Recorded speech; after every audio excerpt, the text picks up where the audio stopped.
ಸಮಾರೋಪ ವಿಚಾರಗೋಷ್ಠಿಯನ್ನು ಪ್ರಾರಂಭಿಸುವ ಸಮಯ. ಇದಕ್ಕಾಗಿ ನಾನು ವೇದಿಕೆಗೆ 2 ಗಣ್ಯರನ್ನು ಆಹ್ವಾನಿಸ್ತಾ ಇದ್ದೇನೆ. ಜೋರಾದ ಚಪ್ಪಾಳೆಯೊಂದಿಗೆ ಸ್ವಾಗತಿಸಿ ಶತಾವಧಾನಿ ಡಾಕ್ಟರ್ ಆರ್ ಗಣೇಶ್ ಮತ್ತು ಡಾಕ್ಟರ್ ಅಜಕ್ಕಳ ಗಿರೀಶ್ ಭಟ್ ಇವರನ್ನು.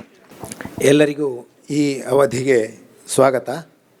ಮುಖ್ಯವಾಗಿ ನಾನು ಸರಿಯಾಗಿ ಕರ್ತವ್ಯ ನಿರ್ವಹಿಸುವುದು ಅಂತಂದರೆ ಶತಾವಧಾನಿಗಳನ್ನು ಸರಿಯಾದ ರೀತಿಯಲ್ಲಿ ಪರಿಚಯಿಸಿ ಕಾರ್ಯಕ್ರಮವನ್ನು ಆರಂಭಿಸಬೇಕಿತ್ತು. ಆದರೆ ಅವರ ಪರಿಚಯ ಎಲ್ಲರಿಗೂ ಇದೆ ಅನ್ನೋದು ಒಂದು ಕಾರಣ.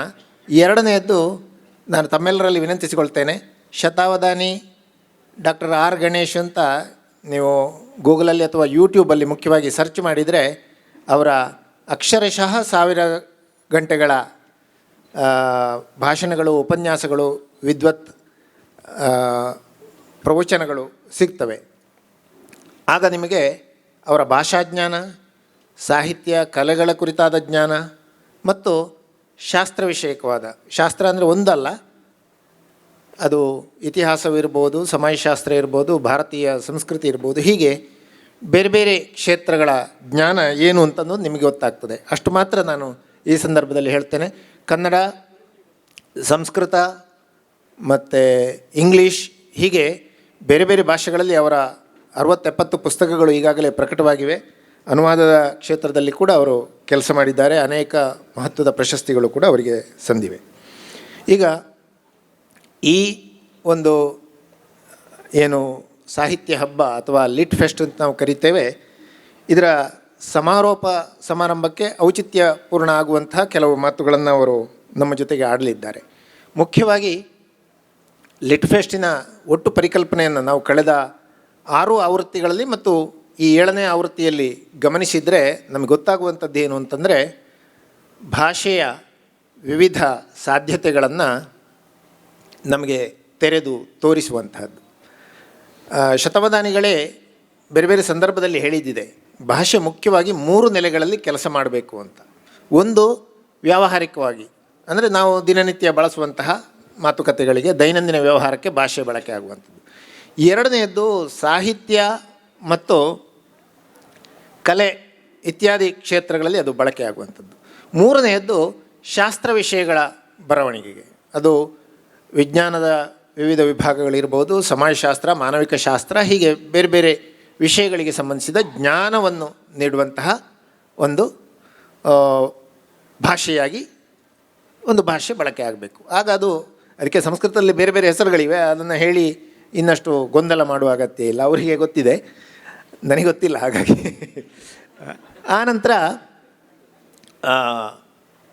ಈ ಹಿನ್ನೆಲೆಯಲ್ಲಿ ನಮ್ಮ ಲಿಟ್ ಫೆಸ್ಟ್ಗಳಲ್ಲಿ ನೀವು ಗಮನಿಸಿದರೆ ಗೊತ್ತಾಗ್ತದೆ, ಸಾಹಿತ್ಯದ ಬಗ್ಗೆ ಚರ್ಚೆ ನಡೀತದೆ, ಕಲೆಗಳ ಬಗ್ಗೆ, ಸಿನಿಮಾದ ಬಗ್ಗೆ, ನಾಟಕದ ಬಗ್ಗೆ, ಯಕ್ಷಗಾನದ ಬಗ್ಗೆ, ಜನಪದ ಕಲೆಗಳ ಬಗ್ಗೆ ಇಲ್ಲಿ ಲಿಟ್ ಫೆಸ್ಟ್ನಲ್ಲಿ ಚರ್ಚೆಗಳು, ಚಿಂತನೆಗಳು, ಪ್ರಶ್ನೋತ್ತರಗಳು, ಪ್ರಾತ್ಯಕ್ಷಿಕೆಗಳು ಹೀಗೆ ನಡೆದಿವೆ.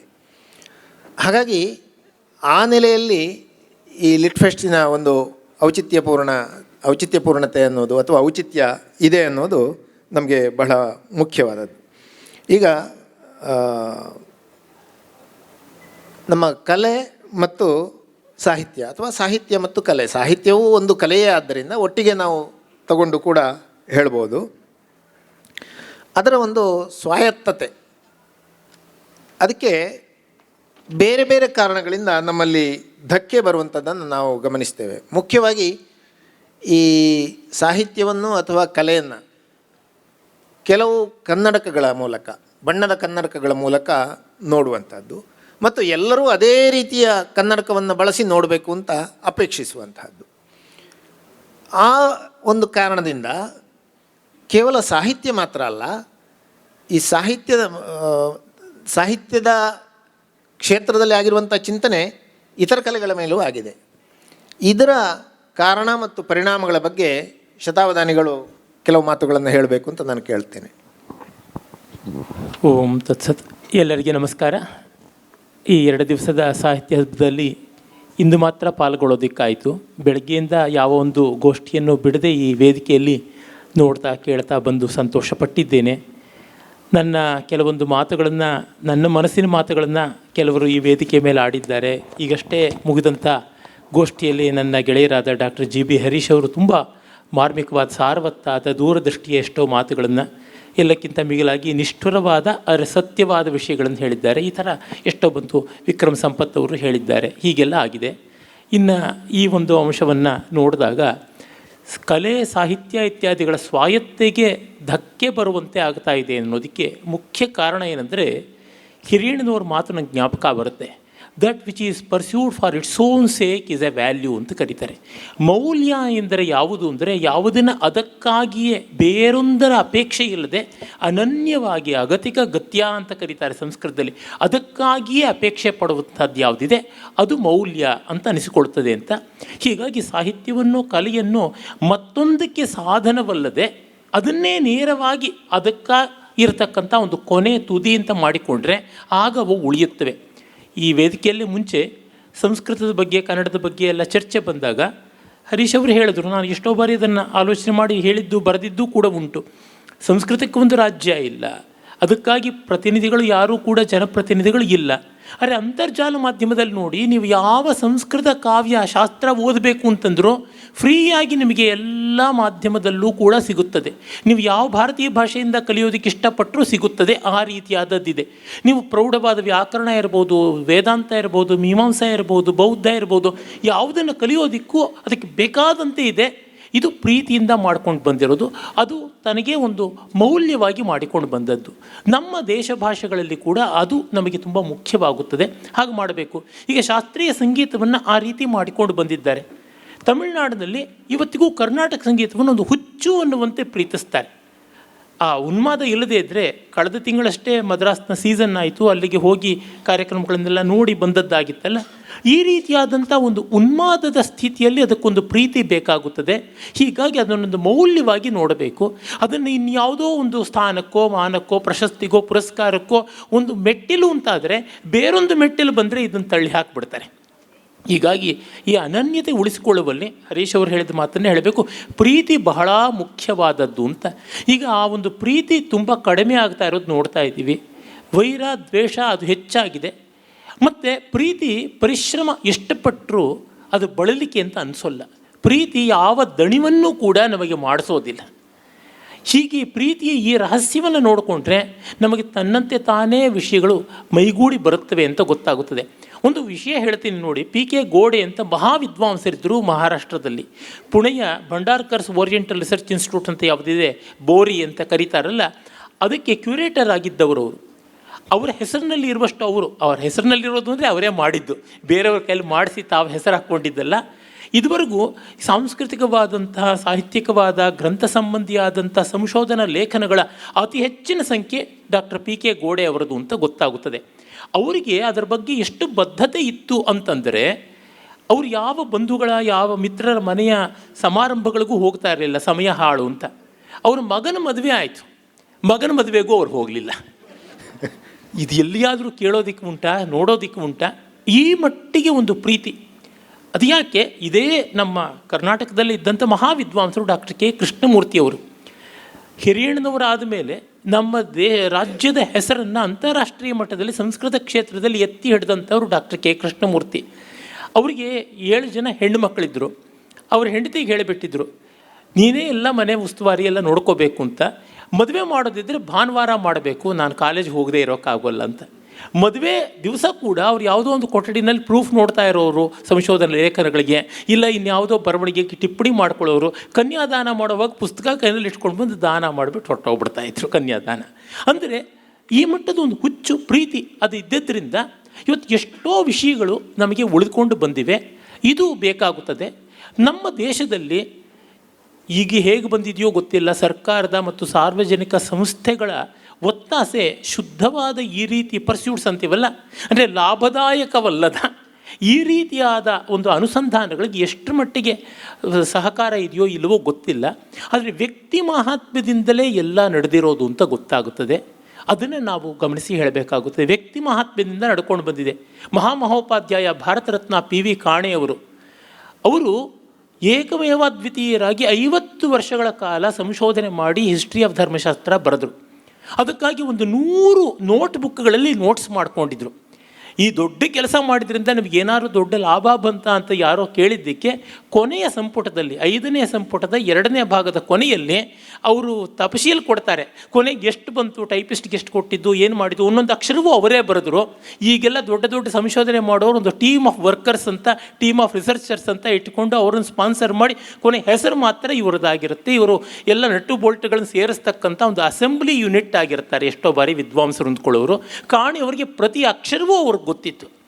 ಅವರು ಅಲ್ಲಿ ರಾಯಲ್ ಏಷ್ಯಾಟಿಕ್ ಸೊಸೈಟಿ ಬಾಂಬೆನಲ್ಲಿ ಕೂತ್ಕೊಂಡು ಆ ಬೆಂಚ್ ಸವದೋಗ್ಬಿಟ್ಟಿತ್ತು 50 ವರ್ಷಗಳ ಕಾಲ.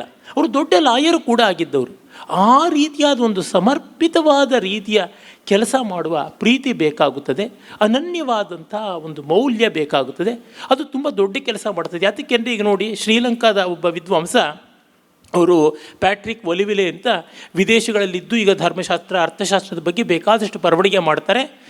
ಅವರು ಪ್ರಿಂಟ್ ಮೊದಲಾದ ಪತ್ರಿಕೆಗಳಿಗೆ ಬರೆಯುವಂಥದ್ದು ಒಂದು ದಂಧೆ ಮಾಡ್ಕೊಂಡು ಬಿಟ್ಟಿದ್ದಾರೆ ಈಚೆಗೆ ಅಂತ ಅನ್ನಬೇಕು.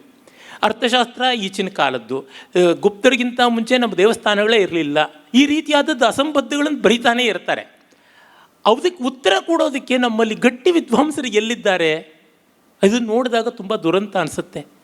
ಈಗ 300 ವರ್ಷಗಳ ಕೆಳಗೆ ಕಾಶಿ ಹತ್ತಿರ ಒಬ್ಬ ಮಹಾವಿದ್ವಾಂಸ ಇದ್ದ. ಆತನ ಹೆಸರು ನಾಗೇಶ ಭಟ್ಟ ಅಂತ. ಅವನಿಗೆ ಹೆಣ್ಣು ಮಕ್ಕಳು ಗಂಡು ಮಕ್ಕಳು ಯಾರೂ ಇರಲಿಲ್ಲ. ಅನೇಕ ಗ್ರಂಥಗಳಿಗೆ ಮಂಜೂಷ ಅಂತ ಹೆಸರಿಟ್ಟಿದ್ದ, ಇನ್ನು ಕೆಲವು ಗ್ರಂಥಗಳಿಗೆ ಶೇಖರ ಅಂತ ಹೆಸರಿಟ್ಟಿದ್ದ. ಮಗಳು ಮಂಜೂಷ, ಮಗ ಶೇಖರ ಅಂತಿದ್ದ.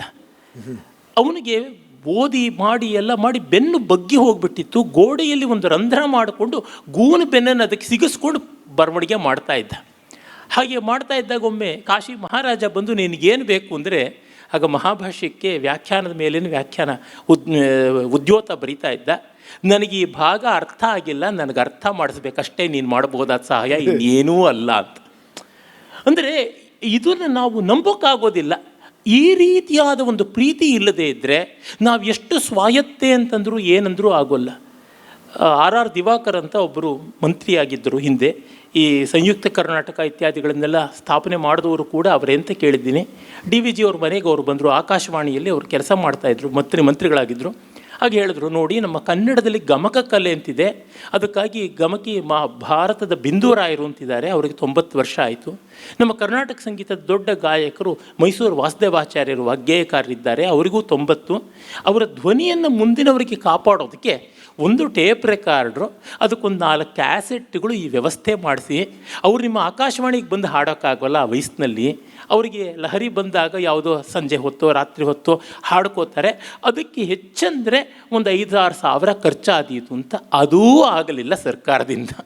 ಅವರು ಹೋಗೇ ಬಿಟ್ಟರು. DVG ಬರೀತಾರೆ, ಗಮಕಿ ಬಿಂದುರಾಯರಿಲ್ಲ, ವಾಗ್ಗೇಯಕಾರ ವಾಸುದೇವಾಚಾರ್ಯರಿಲ್ಲ. ಈಗ ನಾವು ಎಷ್ಟು ಟೇಪ್ ರೆಕಾರ್ಡ್ಗಳು, ಎಷ್ಟು ರೆಕಾರ್ಡಿಂಗ್ ಸಿಸ್ಟಮ್ಸ್ ತಂದರೂ ಆ ಕಂಠ, ಆ ಅನುಭವ, ಆ ಪಾಕ, ವಿದ್ವತ್ತೆ ಇರುತ್ತದೆಯಾ ಅಂತ. ಹೀಗಾಗಿ ಸ್ವಾಯತ್ತತೆಗೆ ತುಂಬ ಮುಖ್ಯವಾಗಿ ವ್ಯಕ್ತಿ ಮಾಹಾತ್ಮ್ಯ ಬೇಕು ಅಂತ ಅನಿಸುತ್ತೆ.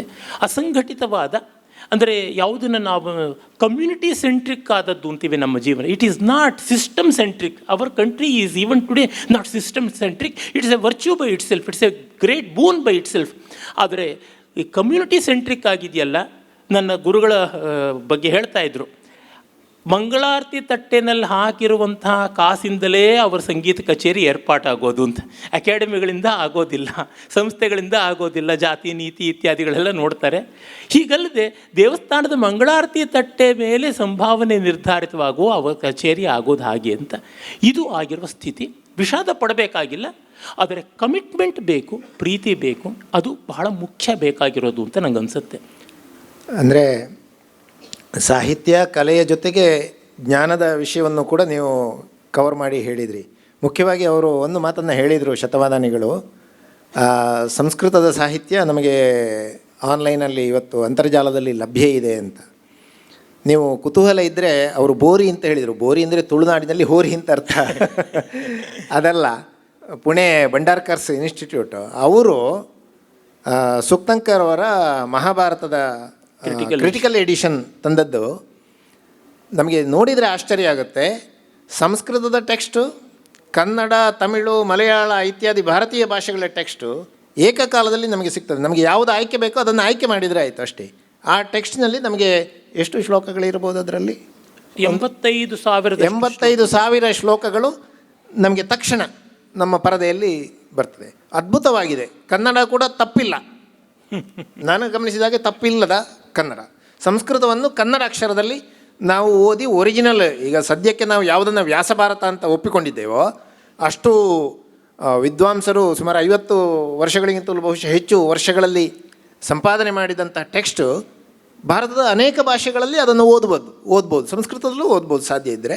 ನಮ್ಮಂಥವರು ಕನ್ನಡದಲ್ಲಿ ಓದ್ಬೋದು. ಇಂತಹ ಅದ್ಭುತವಾದ ಕೆಲಸ ಕೇವಲ ಪ್ರೀತಿಯಿಂದ ಆಗಿರುವಂಥದ್ದು ಬಹಳ ಮುಖ್ಯವಾಗಿ ನಾವು ಗಮನಿಸಬೇಕು. ಅದನ್ನು ಇನ್ನೊಂದು ಅಂಶ ಹೇಳಬೇಕು, ಬಹಳ ಮುಖ್ಯವಾದದ್ದು. ಅದಂದರೆ ನಮ್ಮ ಕಲೆ ಸಾಹಿತ್ಯ ಎಲ್ಲವನ್ನೂ ಮತ್ತೆ ರಸನಿಷ್ಠವಾಗಿ ಮಾಡಬೇಕು. ಅದು ಇರೋದೇ ಹಾಗೆ. ರಸನಿಷ್ಠವಾಗಿ ಅದನ್ನು ಅನುಸಂಧಾನ ಮಾಡಬೇಕು, ಅದರ ಅಧ್ಯಾಪನ ಮಾಡಬೇಕು, ಅದರ ವಿಮರ್ಶನೆಯೂ ಆಗಬೇಕು. ಹೀಗಾಗಿ ಈ ರಸನಿಷ್ಠವಾದಂಥ ರಸಕೇಂದ್ರಿತವಾದ ರೀತಿಯ ವಿಮರ್ಶೆ ಮಾಡೋದು ಬಿಟ್ಟರೆ ತುಂಬ ಅನ್ಯಾಯ. ನವ್ಯರ ಕಾಲದಿಂದ ಒಂದು ದುರಭ್ಯಾಸ ಬಂತು. ರಸವಿಮರ್ಶೆ ಅಂತ ಒಂದು ಡೆನಿಗ್ರೇಟಿಂಗ್ ಆದ ಡಿಮೀನಾದಂಥ ವಿಮರ್ಶೆ, ಬೆಂತಟ್ಕೊಂಡು ಬೆಂಚಪ್ಪಿಸ್ಬಿಟ್ಟು ಚೆನ್ನಾಗಿದೆ ಅಂತ ದೇಶಾವರಿ ನಗೆಯಾಡಿ ತಿಪ್ಪೆ ಸಾರಿಸ್ತಕ್ಕಂಥ ವಿಮರ್ಶೆಗೆ ರಸವಿಮರ್ಶೆ ಅಂತ ಹೆಸರಿಟ್ಟರು. ಅಂದರೆ ಎಷ್ಟು ದುಷ್ಟತನ ಇದೆ ಅವರಿಗೆ ಅಂತ ಗೊತ್ತಾಗುತ್ತೆ. ರಸ ಅನ್ನೋದನ್ನು ಒಂದು ಯೂಫಮಿಸಮ್ ಆಗಿ ಬಳಸ್ಕೊಂಡ್ರು. ಆದರೆ ಯಾವತ್ತಿಗೂ ಕೂಡ ಭಾರತ ದೇಶ ಜಗತ್ತಿಗೆ ಕೊಟ್ಟಂಥ 3 ದೊಡ್ಡ ಕೊಡುಗೆಗಳು ಅಂತ 3 ಶಬ್ದದಲ್ಲಿ ಡಾಕ್ಟರ್ ವಿ ರಾಘವನ್ ಅಂತ ಮಹಾವಿದ್ವಾಂಸರು ಹೇಳಿದ್ದಾರೆ. ಬ್ರಹ್ಮ, ಧರ್ಮ, ರಸ ಅಂತ. ಧರ್ಮೋ ಬ್ರಹ್ಮ ರಸ ಇತಿ ಶಿವಂ ಸತ್ಯಂಚ ಸುಂದರಂ ಯಾದೃಶಂ ತತ್ವಮೂಚೇತಂ ತಾಂ ಸಂಸ್ಕೃತ ಪ್ರತಿಭಾಂ ನುಮಃ ಅಂತ ಅವರು ಬರೆದಿದ್ದಾರೆ. ಅಂದರೆ ಯಾವುದನ್ನು ನಮ್ಮಲ್ಲಿ ಧರ್ಮ ಅಂದರೆ ರಿಲಿಜನ್ ಅಲ್ಲ, ಅದನ್ನು ಮತ್ತೆ ಹೇಳಬೇಕಾಗಿದೆ. ಹೀಗಾಗಿ ಸಸ್ಟೆನೆನ್ಸ್ ಬಾಳಿಸುವ ಗುಣ ಧರ್ಮ, ಮತ್ತು ಎಲ್ಲವನ್ನೂ ಸಮನ್ವಯಗೊಳಿಸಿ ಎಲ್ಲವನ್ನೂ ಅವಿರೋಧದಲ್ಲಿ ನಿಲ್ಲಿಸ್ತಕ್ಕಂಥದ್ದು ಬ್ರಹ್ಮ, ಎಲ್ಲವನ್ನೂ ಆಸ್ವಾದದಲ್ಲಿ ನಿಲ್ಲಿಸ್ತಕ್ಕಂಥದ್ದು ರಸ. ಈ 3 ಮಹಾಮೌಲ್ಯಗಳು ಅದರೊಳಗೆ ಕಲೆ ಸಾಹಿತ್ಯ ಇತ್ಯಾದಿ ಎಲ್ಲಕ್ಕೂ ಕೂಡ ಒದಗಿ ಬರತಕ್ಕಂಥ ಒಂದು ಮಹಾಮೌಲ್ಯ ಅಂತಂದರೆ ರಸ. ನಮ್ಮ ಅತ್ಯಂತ ಪ್ರಾಚೀನವಾದ ಲಿಖಿತ ಇತಿಹಾಸ ಇರೋದು ಎಲ್ಲ ಕಲೆಯ ಮೀಮಾಂಸೆಗೆ. ಅದು ವಾಸ್ತು ಕಲೆ ಇರ್ಬೋದು, ಚಿತ್ರಕಲೆ ಇರ್ಬೋದು, ಅಥವಾ ಶಿಲ್ಪಕಲೆ, ಮೂರ್ತಿಶಿಲ್ಪ ಇರ್ಬೋದು, ನೃತ್ಯ, ಗೀತ, ವಾದ್ಯ, ಸಾಹಿತ್ಯ, ಅದು ಯಾವುದೇ ಭಾಷೆಯದಾಗಿರ್ಬೋದು, ಅಷ್ಟಕ್ಕೂ ಕೂಡ ನಾಟ್ಯಶಾಸ್ತ್ರ ಮೂಲ ಅಂತ ನಮಗೆ ಗೊತ್ತಾಗುತ್ತದೆ. ಆ ರೀತಿಯಾದ ಒಂದು ಗ್ರಂಥ ಬೇರೆ ಜಗತ್ತಿನಲ್ಲಿ 19ನೇ ಶತಮಾನದಲ್ಲೂ ಬಂದಿರಲಿಲ್ಲ. ಅದು 6000 ಶ್ಲೋಕಗಳಲ್ಲಿರ್ತಕ್ಕಂಥದ್ದು. ಹೀಗಾಗಿ ಆ ಒಂದು ರಸನಿಷ್ಠವಾದ ರೀತಿಯಲ್ಲಿ ಇವುಗಳನ್ನು ನೋಡಬೇಕು, ಇವುಗಳನ್ನು ಅನುಸಂಧಾನ ಮಾಡಬೇಕು ಅಂತ. ಈ ದೃಷ್ಟಿ ಬಿಟ್ಟು ಹೋದ ಮೇಲೆ ರಸಸೃಷ್ಟಿ ಆಗಿಲ್ಲ, ಬೈಗಳು, ಜಗಳ, ದ್ವೇಷ, ವೈರ ಬಂದಿದೆ ಅಂತ ಅದು ಸಾಮಾನ್ಯಕ್ಕೆ ಹೇಳ್ಬೋದು. ಅದು ಜನರಿಕ್ ಸ್ಟೇಟ್ಮೆಂಟ್ ಮಾಡ್ಬೋದು. ಅದೇ ಎಂದು ರಸದ ಅಧೀನದಿಂದ ಇವುಗಳು ತಪ್ಪು ಹೋಗ್ಬಿಡ್ತೋ ತತ್ಕ್ಷಣವೇ ಅದಕ್ಕೆ ಬೇಕಾದ ಏಕಸೂತ್ರತೆ ಹೋಯಿತು. ತಲೆ ಹೋದ ಕೋಳಿ ಕುಣಿಯುತ್ತಲ್ಲ, ಅದರ ಬರೀ ಶರೀರ ಆ ರೀತಿಯಾಗಿ ಆಗಿಬಿಟ್ಟಿದೆ ಅನ್ಸುತ್ತೆ. ಸರಸವೇ ಸಮರಸಕ್ಕೆ ಮೂಲ, ಆಧಾರ, ಮುಖ್ಯ.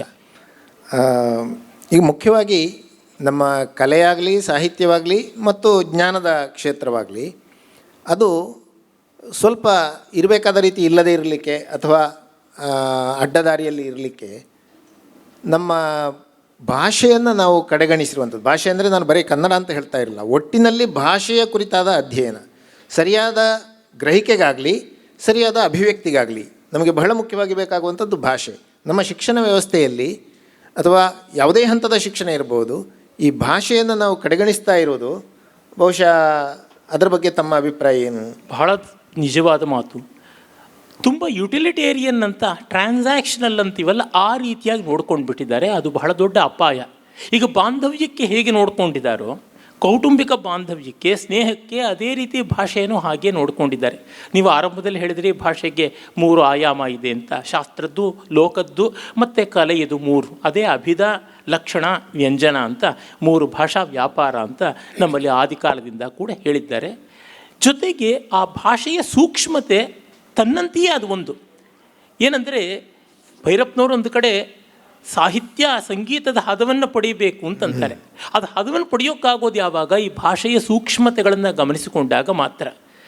ನನ್ನ ಗೆಳೆಯರೊಬ್ಬರು ಉಡುಪಿಯ ಸಂಸ್ಕೃತ ವಿದ್ವಾಂಸರು, ಒಳ್ಳೆಯ ವಿದ್ವತ್ ಕವಿ ಕೂಡ ಅವರು, ಪ್ರೊಫೆಸರ್ ಮಹೇಶ್ ಭಟ್ಟ ಹಾರ್ಯಾಡಿಯವರು. ಅವರು ಕುಮಾರವ್ಯಾಸನನ್ನು ಸಂಸ್ಕೃತಕ್ಕೆ ತರಬೇಕು, ಮಾದರಿಯಾಗಿ ಒಂದು 4-5 ಪದ್ಯಗಳನ್ನು ಸಂಸ್ಕೃತಕ್ಕೆ ಅನುವಾದ ಮಾಡಿಕೊಡಿ ಅಂತ ಒಂದು 8-10 ವರ್ಷಗಳಿಗೆ ಕೇಳಿದರು. ಇವತ್ತಿಗೂ ನನಗೆ ಅನುವಾದ ತೃಪ್ತಿಕರವಾಗಿ ಒಂದು 8 ಪದ್ಯಗಳಿಗೆ ಮಾಡೋಕ್ಕಾಗಿಲ್ಲ. ಕುಮಾರವ್ಯಾಸನ ಭಾಷೆ ಅಷ್ಟು ಅವಿನಾಭಾವವಾಗಿದೆ. ಸಂಸ್ಕೃತದಂಥ ಸಂಸ್ಕೃತ ಭಾಷೆಗೂ ಕಷ್ಟ ಅಂತ ನನಗನ್ಸುತ್ತೆ. ನನ್ನ ಮಿತಿ ಇರಬಹುದು, ಆದರೆ ಕಷ್ಟ ಇದೆ. Kumaravyasa is a challenge to any language, let alone Sanskrit. ಸಂಸ್ಕೃತಕ್ಕೆ ಚಾಲೆಂಜ್ ಅಂದರೆ ಇನ್ನು ಮಿಕ್ಕ ಭಾಷೆಗಳಿಗೆ ಎಷ್ಟು ಕಷ್ಟ ಅನಿಸುತ್ತೆ. ಅಷ್ಟು ಅವಿನಾಭಾವವಾಗಿ ಭಾಷೆಗಳು ಬೆಸುಗೆ ಆಗಿಬಿಟ್ಟಿವೆ.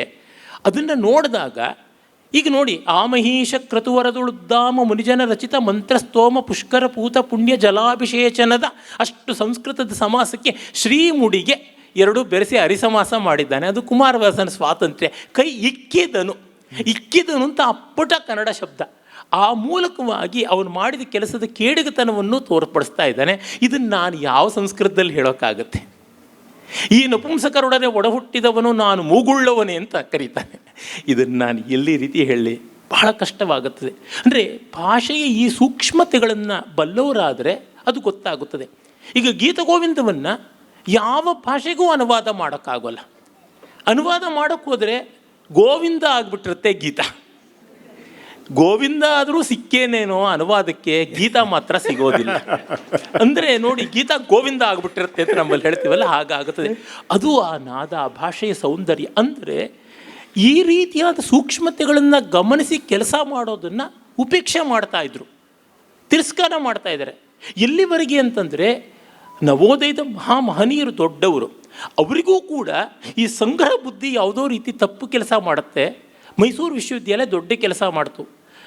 ಪಂಪ ರಾಮಾಯಣದ ಸಂಗ್ರಹ ಇರ್ಬೋದು, ಆದಿಪುರಾಣದ ಸಂಗ್ರಹ ಇರ್ಬೋದು, ಬಾಣಭಟ್ಟನ ಕಾದಂಬರಿಯ ಸಂಗ್ರಹ, ಪ್ರಭುಲಿಂಗಲೀಲೆಯ ಸಂಗ್ರಹ, ಈ ಥರದ್ದೆಲ್ಲ ಸಂಗ್ರಹಗಳು ತಂದರು.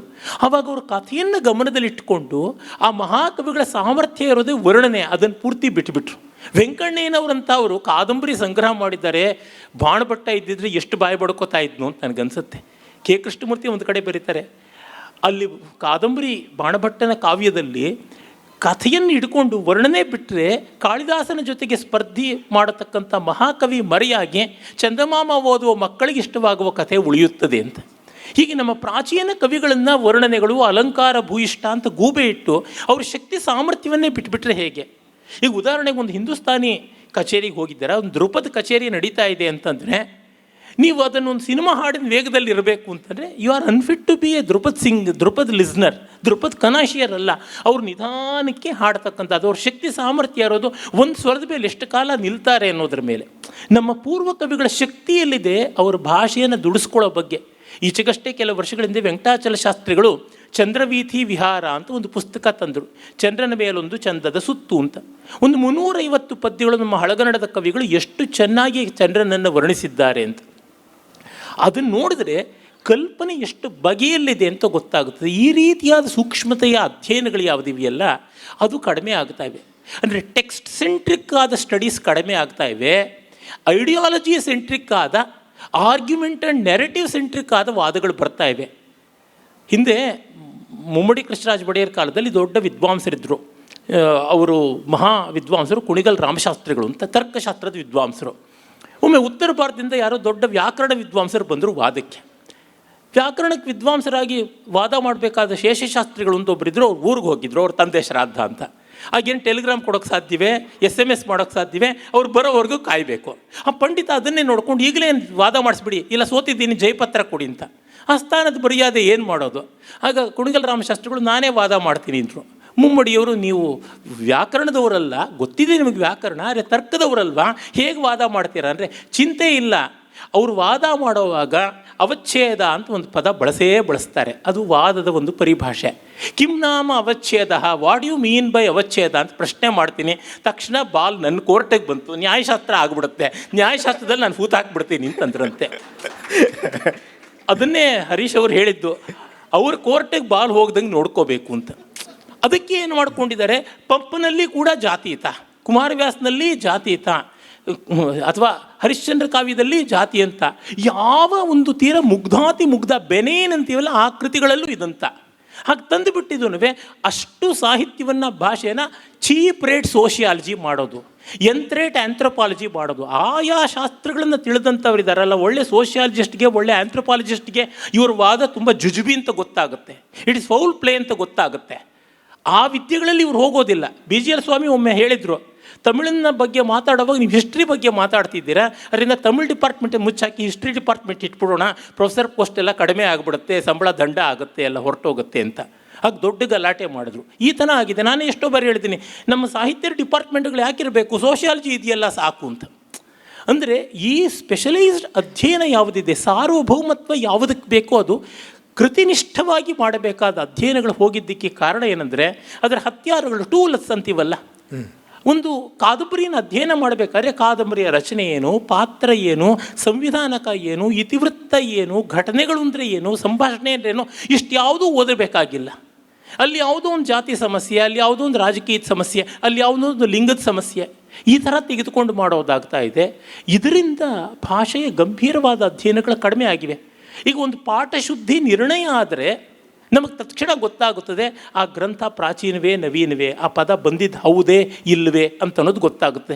ಉದಾಹರಣೆಗೆ ನೋಡಿ, ಮೂಗುಬೊಟ್ಟಿನ ಬಗ್ಗೆ ಪಿ ಕೆ ಗೋಡೆಯವರು ಒಂದು 10-12 ಸಂಶೋಧನಾ ಲೇಖನಗಳು ಬರೆದಿದ್ದಾರೆ. ಮೂಗುಬೊಟ್ಟು ನಮ್ಮ ಪ್ರಾಚೀನ ಶಿಲ್ಪಗಳಲ್ಲಿಲ್ಲ, ಪ್ರಾಚೀನ ಸಂಸ್ಕೃತ ಕಾವ್ಯಗಳಲ್ಲಿಲ್ಲ. ಮೂಗು ಚುಚ್ಚುವುದು ನಮ್ಮ ಷೋಡಶ ಸಂಸ್ಕಾರಗಳಲ್ಲಿ ಅಥವಾ 41 ಸಂಸ್ಕಾರಗಳಲ್ಲಿ ಒಂದೂ ಆಗಿಲ್ಲ. ತಾರಾಕಾಂತಿ ತಿರಸ್ಕಾರಿ ನಾಸಾಭರಣ ಭಾಸುರ ಅಂತ ಲಲಿತಾ ಸಹಸ್ರನಾಮದಲ್ಲಿ ಇದೆಯಲ್ಲ. ಅಸೌ ನಾಸಾ ವಂಶಸ್ತುವಿನ ಗಿರಿವಂಶಧ್ವಜಪಟಿ ಅಂತ ಶಂಕರರ ಹೆಸರಿನಲ್ಲಿರುವ ಸೌಂದರ್ಯದಲ್ಲಿ ಇದೆಯಲ್ಲ. ಅವೆಲ್ಲ ಮೂಗುಬಟ್ಟು ಚುಚ್ಚುವ ಕಾಲ ಬಂದ ಮೇಲೆ ಬಂದದ್ದು ಅಂತ ಗೊತ್ತಾಗ್ಬಿಡ್ತದೆ. ಟೆಕ್ಸ್ಟ್ ಸೆಂಟ್ರಿಕ್ ಆದ ಅಧ್ಯಯನಕ್ಕೆ ಈ ಸಾಮರ್ಥ್ಯ ಇದೆ. ಕುಮಾರವ್ಯಾಸ ಭಾರತದಲ್ಲಿ ಇವತ್ತಿಗೂ ಎಷ್ಟು ಗ್ರಂಥ ಕ್ಲೇಶ ಇದೆ. ಅದಕ್ಕೆ ಕಾರಣ ಗ್ರಂಥಶುದ್ಧಿ ಆಗದೆ ಇರತಕ್ಕಂಥದ್ದು. ಪಂಪನಲ್ಲಿ ಆ ಥರದ್ದಿದೆ, ಪ್ರತಿಯೊಂದು ಪ್ರಾಚೀನ ಗ್ರಂಥದಲ್ಲೂ ಇದೆ. ಇಂಥ ಅಧ್ಯಯನಗಳು ನಡೆದಾಗ ನಮ್ಮ ಇತಿಹಾಸದ ಎಷ್ಟೋ ಅಂಶಗಳು ತಾರುಮಾರಾಗುತ್ತೆ. ಉದಾಹರಣೆಗೆ ನಮ್ಮ ವೇದಗಳ ಆರ್ಯತ್ವ ಭಾರತೀಯತ್ವ ಅದೇನು ಅಂತ ಅನ್ನೋದು ಗೊತ್ತಾಗೋದಕ್ಕೆ ನದಿ ಸೂಕ್ತ ಇದೆಯಲ್ಲ, ಅಲ್ಲಿ ನೋಡಿದಾಗ ಎಷ್ಟೋ ಜನಕ್ಕೆ ಆ ನದಿಗಳು ಯಾವುದು ಏನು ಅಂತ ಗೊತ್ತಾಗೋದಿಲ್ಲ. ಆ ನದಿಗಳ ಸ್ವರೂಪ, ನದಿಗಳ ಹರಿವು, ನದಿಗಳ ಆನುಪೂರ್ವಿ ಏನು ಅಂತ ಮಾಡ್ಕೋಬೇಕು ಅಂತಂದರೆ ವೇದಗಳ ವ್ಯಾಖ್ಯಾನಗಳು ಜೊತೆಗೆ ಜಿಯಾಗ್ರಫಿ, ಆಮೇಲಿಂದ ಜಿಯಾಲಜಿ, ಇಂಥದ್ದೆಲ್ಲ ತಿಳುವಳಿಕೆ ಇರಬೇಕಾಗುತ್ತದೆ. ಪ್ರೊಫೆಸರ್ ಬಿ ಪಿ ರಾಧಾಕೃಷ್ಣ ಅಂತ ಮಹಾವಿದ್ವಾಂಸರಿದ್ದರು, ಪದ್ಮಶ್ರೀ ಇತ್ಯಾದಿ ಗೌರವಗಳಿಗೆ ಪಾತ್ರರಾಗಿದ್ದರು, ದೊಡ್ಡ ಜಿಯಾಲಜಿಸ್ಟ್. ಅವರು ಬೆಂಗಳೂರಿನಲ್ಲಿದ್ದರು. ಅವರು ಇಲ್ಲ, ಅವರು SR ರಾಯರು. ಇವರು ಜಿಯಾಲಜಿಸ್ಟ್ ಪಿ ಪಿ ರಾಧಾಕೃಷ್ಣ ಅಂತ ಹೇಳಿಬಿಟ್ಟಿದ್ರು. ಒಕ್ಕಲಿಗರ ಸಂಘ ಸ್ಥಾಪನೆ ಮಾಡಿದಂಥ ಬಿ ಪುಟ್ಟಯ್ಯನವರ ಮಕ್ಕಳಲ್ಲಿ ಅವರು ಒಬ್ಬರು ದೊಡ್ಡ ಮನುಷ್ಯರು, ಮಹನೀಯರು. ಅವರು ಒಳ್ಳೆ ಸಾಹಿತ್ಯವನ್ನು ಬಲ್ಲವರಾಗಿದ್ದರು. ಅವರು 2 ಸಂಪುಟಗಳಲ್ಲಿ ಸರಸ್ವತಿ ನದಿಯನ್ನು ಕುರಿತು ಈ ಒಂದು ಭೂಗರ್ಭಶಾಸ್ತ್ರೀಯವಾದಂಥ ಅಧ್ಯಯನಗಳ ಅಂತಾರಾಷ್ಟ್ರೀಯವಾದ ವಿಚಾರಗೋಷ್ಠಿ ಮಾಡಿದ್ರು. ಹಾಗೆ ಮಾಡಿದ್ರಿಂದ ನಮಗೆ ಗೊತ್ತಾಯಿತು ಈ ಸಬ್ಜೆಕ್ಟ್ ಎಕ್ಸ್ಪರ್ಟೈಸ್ ಆ ಥರ ಬೇಕು, ಆ ಭಾಷಾ ತಿಳುವಳಿಕೆ ಅನ್ನೋದು ಆಗಬೇಕು. ಅದಕ್ಕೆ ವೇದಗಳಿಂದಲೂ ತಿಳುವಳಿಕೆ ಪಡ್ಕೊಳ್ಬೇಕಾಗುತ್ತೆ, ಜಿಯಾಲಜಿಂದ ಮಾಡಬೇಕಾಗುತ್ತೆ, ಆಮೇಲಿಂದ ವೆದರ್, ಕ್ಲೈಮೇಟು, ಇವುಗಳ ಸಂಶೋಧನೆ ಕೂಡ ಮಾಡಬೇಕಾಗುತ್ತೆ. ಈ ಥರ ತುಂಬ ಉಂಟು. ಇವಕ್ಕೆಲ್ಲ ಬೇಕಾಗಿರುವಂಥದ್ದು ಈ ನಿಷ್ಠೆ. ನಮ್ಮಲ್ಲಿ ಈ ಭಾಷಾ ಸೂಕ್ಷ್ಮತೆಯ ನಿಷ್ಠೆ ಇಲ್ಲದಂತೆ ಆಗಿದೆ. ಭಾಷಾ ಸೂಕ್ಷ್ಮತೆ ಸಂಗೀತಕ್ಕೆ ಶ್ರುತಿ ಲಯ ಇದ್ದಂತೆ, ನರ್ತನಕ್ಕೆ ಅಂಗಶುದ್ಧಿ ಇದ್ದಂತೆ. ಅದನ್ನು ಬಿಟ್ಟು ತುಂಬ ಪೆರಿಫೆರಿ, ಆಚೆ ಈಚೆ ಓಡಾಡ್ತಾ ಇದ್ದರೆ ಇಲ್ಲಿರೋ ವಾದಗಳನ್ನು ಅಲ್ಲಿಗೂ ಹಾಕ್ಬೋದು, ಅಲ್ಲಿರೋ ವಾದಗಳನ್ನು ಇಲ್ಲಿಗೂ ಹಾಕ್ಬೋದು. ಇಲ್ಲಿಗೂ ಅದಷ್ಟೇ ಅಲ್ಲಿಗೆ ಬರ್ತಾ ಇರ್ತದೆ. ಗ್ರಂಥ ಓದದೇನೆ ಅದು ಯಾವ ಒಂದು ವಿವಾದವನ್ನು ಆಶ್ರಯಿಸಿದೆ ಅಂತ ಅಂದ್ಕೊಂಡು ಕ್ಲಾಸಲ್ಲಿ ಪಾಠ ಮಾಡ್ಬೋದು, ಆ ಥರ ಸ್ಥಿತಿ ಬಂದುಬಿಟ್ಟಿದೆ. ಇದು ಒಂದು ದೊಡ್ಡ ದುರಂತ. ಹೀಗಾಗಿ ಶುದ್ಧ ಸಾಹಿತ್ಯದಿಂದ, ಶುದ್ಧ ಕಲೆಯಿಂದ ಆಗಬೇಕಾದ ಅಂತಃಸಂಸ್ಕಾರ ಆಗ್ತಾ ಇಲ್ಲ. ಈಗ ಹೇಳ್ತೀವಿ ಲಂಗ್ ಸ್ಪೇಸ್ ಅಂತೀವಿ. ಈ ಭಾಷಾ ಸಾಮ್ರಾಜ್ಯದಲ್ಲಿ ಲಂಗ್ ಸ್ಪೇಸ್ ಯಾವುದು? ಸಾಹಿತ್ಯಕ್ಕೆ ಇದೆ. ಆ ಸಾಹಿತ್ಯಕ್ಕಿರುವ ಲಂಗ್ ಸ್ಪೇಸಲ್ಲಿ ಅದು ಸಮಾಜ ನ್ಯಾಯವನ್ನೇ ಮಾಡಬೇಕು, ಅದು ಇನ್ನೊಂದು ಯಾವುದೋ ಒಂದು ವಾದವನ್ನು ಮಾಡಬೇಕು, ಅದು ಲಿಂಗ ನ್ಯಾಯವನ್ನು ಕೊಡಬೇಕು ಅಂತಂದರೆ ನಾನು ಅದಕ್ಕೆಲ್ಲ ಹೋರಾಡ್ತೀನಿ. ಭೈರಪ್ಪನವ್ರು ಒಂದು ಕಡೆ ಹೇಳಿದರು, ಆ ಚಳವಳಿಗಳನ್ನು ಪ್ರತ್ಯೇಕವಾಗಿ ಮಾಡೋಣ. ಇದ್ರ ಜೊತೆಗೆ ಬೆರೆಸಿದ್ರೆ ಇದು ಮಾಡೋ ಕೆಲಸ ಯಾರು ಮಾಡ್ತಾರೆ? ಈ ಬೆಂಗಳೂರಿನಲ್ಲಿ ಒಂದು ಪಾರ್ಕ್ ಇರೋ ಜಾಗದಲ್ಲಿ ಒಂದು ಎಲ್ರಿಗೂ ಬೇಕಾಗಿರ್ತಕ್ಕಂಥ ಹಾಸ್ಟೆಲ್ ಕಟ್ಸ್ಬಿಡೋಣ, ಟಾಯ್ಲೆಟ್ ಕಟ್ಸ್ಬಿಡೋಣ, ಆಸ್ಪತ್ರೆ ಕಟ್ಸ್ಬಿಡೋಣ ಅಂತಂದರೆ ಉಸಿರಾಡೋಕೆ ಎಲ್ಲಿಗೆ ಹೋಗೋಣ ಅಂತ. ಈ ಸಮಸ್ಯೆ ಇದೆಯಲ್ಲ, ಇದನ್ನು ಸಾಹಿತ್ಯದ ಹಬ್ಬಗಳು ಗಮನದಲ್ಲಿಟ್ಟುಕೊಂಡು ಚರ್ಚೆ ಮಾಡಬೇಕು ಅಂತ ಅನಿಸುತ್ತೆ. ನೀವು ಟೆಕ್ಸ್ಟ್ ಸೆಂಟ್ರಿಕ್ ಅಥವಾ ಪಠ್ಯವನ್ನೇ, ಮೂಲ ಪಠ್ಯಗಳನ್ನೇ ಆಧರಿಸಿ ಮಾಡುವಂತಹ ಚರ್ಚೆಗಿಂತಲೂ ಇಂಟರ್ಪ್ರಿಟೇಷನ್ ಸೆಂಟ್ರಿಕ್ ಆಗಿ ಅದರ ಬಗೆಗೆ ಬೇರೆಯವರು ಏನು ಬರೆದಿದ್ದಾರೆ ಅದನ್ನು ಇಟ್ಟುಕೊಂಡು ನಡೆಸುವಂಥ ಚರ್ಚೆ ಈ ಬೇರೆ ಬೇರೆ ಜ್ಞಾನ ಶಿಸ್ತುಗಳಲ್ಲಿ, ಅದು ಸಾಹಿತ್ಯಕ್ಕೆ ಸಂಬಂಧಿಸಿ ಇರ್ಬೋದು ಅಥವಾ ಸಮಾಜಶಾಸ್ತ್ರ ಇತ್ಯಾದಿಗಳಲ್ಲಿ ನಡೆಯುವುದರಿಂದ ಆಗುವಂತಹ ಪರಿಣಾಮ ಏನು ಅಂತ ಅನ್ನೋದಕ್ಕೆ ಸಂಬಂಧಿಸಿ ನಮ್ಮ ಆವೃತ್ತಿಗಳಲ್ಲಿ, ಲಿಟ್ರೇಚರ್ನ ಆವೃತ್ತಿಗಳಲ್ಲಿ ಕೂಡ ಕಥನ ಅಥವಾ ನರೇಟಿವ್ ಅನ್ನುವ ನೆಲೆಯಲ್ಲಿ ಚರ್ಚೆಗಳು ಸಾಕಷ್ಟು ನಡೆದಿವೆ. ಪ್ಲೇಯಿಂಗ್ ಟು ದೇರ್ ರೂಲ್, ಆಟ ಅವರ ನಿಯಮದ ಪ್ರಕಾರ ಆಡೋದಾಗ್ಬಿಟ್ಟಿದೆ. ಇದು ದೊಡ್ಡ ಅಪಾಯ, ಖಂಡಿತ ಮಾಡಬಾರ್ದು. ಆದರೆ ಒಂದು ಸಮಸ್ಯೆ ಏನಂದರೆ, ಈಗ ನಾವು ಒಂದು ವ್ಯವಸ್ಥೆ ಕಟ್ಟಡ ಚೆನ್ನಾಗಿ ಕಟ್ಟಿದ್ದಿದೆ, ಸತ್ಯದ ಫೌಂಡೇಶನನ್ನು ಇಟ್ಟು ಕಟ್ಟಿದ ಕಟ್ಟಡ ಇದೆ ಅಂತ ಇಟ್ಕೊಳ್ಳಿ. ಕಟ್ಟಡವನ್ನು ಯಾರೋ ಬಂದು ಇವತ್ತು ಬೀಳಿಸ್ತಾ ಇದ್ದಾನೆ, ನೀವು ಮತ್ತೆ ಕಟ್ಟುವ ಕೆಲಸ ಮಾಡಲೇಬೇಕಾಗತ್ತೆ. ಅವನು ಬೀಳಿಸಿದ, ನಾನು ಅವನ ಆಟಕ್ಕೆ ಹೋಗುವುದಿಲ್ಲ ಅಂತ ಹೇಳಲಿಕ್ಕೂ ಆಗಲ್ಲ. ಈ ಹಿನ್ನೆಲೆಯಲ್ಲಿ ನಮ್ಮ ಈಗ ಭಾರತೀಯ ಸಂಸ್ಕೃತಿಯ ಒಂದು ಸ್ವತ್ವ, ಈ ನರೇಟಿವ್ಗಳ ಏನು ಮಾಡಿವೆ ಅಂದರೆ, ಎಷ್ಟೋ ನರೇಟಿವ್ಗಳು ಈ ಶಾಸ್ತ್ರಗಳಿಗೆ ಸಂಬಂಧಪಟ್ಟ, ಅಂದರೆ ಅಧ್ಯಯನಕ್ಕೆ ಸಂಬಂಧಪಟ್ಟ ನರೇಟಿವ್ಗಳು ಅಥವಾ ಕಥನಗಳು ಭಾರತೀಯ ಸ್ವತ್ವವನ್ನು ಕಡೆಗಣಿಸುವ ಒಂದು ಕೆಲಸವನ್ನು ಮಾಡಿವೆ. ಆ ಹಿನ್ನೆಲೆಯಲ್ಲಿ ಈಗ ನಮ್ಮ ದೇಶದಲ್ಲಿ ಬೇರೆ ಬೇರೆ ದರ್ಶನಗಳಿದ್ದು, ಅದು ನಾಥಪಂಥ ಇರ್ಬೋದು, ಶಾಕ್ತಪಂಥ ಇರ್ಬೋದು, ಲಾಕುಲಿಶ, ಕಾಶ್ಮೀರ ಶೈವ, ಮತ್ತಿನ್ನು ಜೈನ ಬೌದ್ಧ ಹೇಗೂ ಆಯಿತು. ಈ ಎಲ್ಲವನ್ನು ಒಂದು ಶಬ್ದದಲ್ಲಿ ಹೇಳೋದಾದರೆ ಅಧ್ಯಾತ್ಮ ಕ್ಷೇತ್ರ ಅಂತ ಕರೆದ್ರೆ, ಈ ಭಾರತೀಯ ಸ್ವತ್ವವನ್ನು ನಾವು ಎಲ್ಲಿ ಗುರುತಿಸ್ಬೋದು, ಭಾರತೀಯ ಸಂಸ್ಕೃತಿಯ ಅದರತನವನ್ನು ಅಂತ? ಬಹಳ ಗಂಭೀರವಾದ ಪ್ರಶ್ನೆ. ಏನಂದರೆ ಸಂಕ್ಷಿಪ್ತವಾಗಿ ಯಾವುದನ್ನು ಆಳವಾಗಿ ನೋಡುವಾಗ any question becomes A philosophical question ಅಂತಾರಲ್ಲ, ಹೀಗಾಗಿ ದರ್ಶನಶಾಸ್ತ್ರಗಳ ನೆಲೆಯಿಂದಲೇ ನೋಡಬೇಕಾಗುತ್ತದೆ. ಹಿರಿಯಣ್ಣನವ್ರನ್ನೇ ಮತ್ತೆ ಜ್ಞಾಪಿಸ್ಕೊಳ್ತೀನಿ. ದುರ್ದೈವದಿಂದ ಅವ್ರನ್ನ ನಾವು ಈಚೆಗೆ ಹೆಚ್ಚು ಜ್ಞಾಪಿಸ್ಕೊಳ್ತಾ ಇಲ್ಲ. ಅವರು ಅಪ್ಪಟ ಕನ್ನಡಿಗರು. ಅಂಥ ವ್ಯಕ್ತಿಗಳನ್ನು ನಾವು ಗಮನಿಸ್ಕೊಂಡ್ರೆ ತುಂಬ ಒಳ್ಳೆಯದು ಅಂತ ಅನಿಸುತ್ತೆ. ಅವರು ಮಿಷನ್ ಆಫ್ ಫಿಲಾಸಫಿ ಅಂತ ಒಂದು ಚಿಕ್ಕ ಪುಸ್ತಕ ಬರೆದಿದ್ದಾರೆ. ಹೆಚ್ಚಂದರೆ ಒಂದು 100-108 ಪುಟ ಇರತಕ್ಕಂಥದ್ದು ಅದ್ಭುತವಾದ ಪುಸ್ತಕ ಅದು. ಅಲ್ಲಿ ಕೆಲವು ಲೇಖನಗಳಿವೆ, ಅದರೊಳಗೆ ಟೈಟಲ್ ಲೇಖನವೇ ಮಿಷನ್ ಆಫ್ ಫಿಲಾಸಫಿ ಅಂತ. ಏನು ವಿಜ್ಞಾನ ಮತ್ತು ನೀತಿಶಾಸ್ತ್ರ, ಆಮೇಲೆ ಸಾಹಿತ್ಯ ಇತ್ಯಾದಿ ಬೇರೆ ಬೇರೆ ಶಾಖೆಗಳೆಲ್ಲ ಇವೆಯಲ್ಲ, ಇವುಗಳ ಮಧ್ಯದಲ್ಲಿ ಫಿಲಾಸಫಿಗೆ ಯಾವ ಸ್ಥಾನ ಇದೆ ಅಂತ ಅಲ್ಲಿ ಅವರು ಹೇಳ್ತಾರೆ. ಈಗ ಭೌತಶಾಸ್ತ್ರವನ್ನು ಇಟ್ಕೊಂಡ್ರೆ physics is study of matter and forces ಅಂತೀವಿ. Chemistry is study of chemicals and their internal reaction. ಈ ರೀತಿಯಾಗಿ ಹೇಳ್ಕೊಂಡು ಹೋಗ್ತೀವಿ.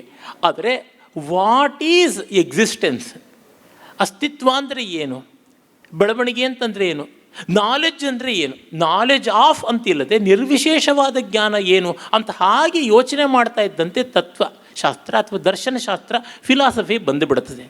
ಹೀಗಾಗಿ ಈ ಫಿಲಾಸಫಿಯ ಪರ್ಸ್ಪೆಕ್ಟಿವನ್ನು ತುಂಬ ಮುಖ್ಯ. ಭೈರಪ್ಪನವರು ಅವರ ಭಿತ್ತಿ ಆತ್ಮಕಥೆಯಲ್ಲಿ ಪುರುಷೋತ್ತಮ್ ಅಂತ ಒಬ್ಬರು ಸೋಷಿಯಾಲಜಿ ಪ್ರೊಫೆಸರು ಫಿಲಾಸಫಿ ಡಿಪಾರ್ಟ್ಮೆಂಟ್ ಮುಚ್ಚಾಕ್ಸ್ಬಿಡಬೇಕು ಅಂತ ಒಂದು ಕಪಟ ಮಾಡ್ಕೊಂಡು ಬರ್ತಾರೆ. ಇವರು ಒಳ್ಳೆ ಮೆರಿಟ್ ಸ್ಟೂಡೆಂಟ್ ಆಗಿದ್ದರಿಂದ ತಮ್ಮ ಕಡೆಗೆ ಸೇರಿಸ್ಕೊಂಡು ಬಿಡಬೇಕು ಅಂತ ಹೇಳ್ಬಿಟ್ಟು ಆಗ ಸೇರಿಸ್ಕೊಂಡು ಅವ್ರನ್ನ, ನೀನು ಸೋಷಿಯಾಲಜಿಗೆ ಬಾ, philosophy will not earn you bread ಅಂದರೆ I will open a bakery ಅಂತ ಇವರು ಅಂತಾರೆ. ಅಂದರೆ ಇವರು ಫಿಲಾಸಫಿನೇ ಓದಬೇಕು ಅಂತ ಅವರಿಗೆ ಬಂದ ಮೂಲಭೂತವಾದ ಪ್ರಶ್ನೆಗಳು ಇಂಥದ್ದಾಗಿತ್ತು ಅನ್ನೋದು ಆ ಸಂದರ್ಭದಲ್ಲಿ ಅವರು ಹೇಳ್ತಾರೆ.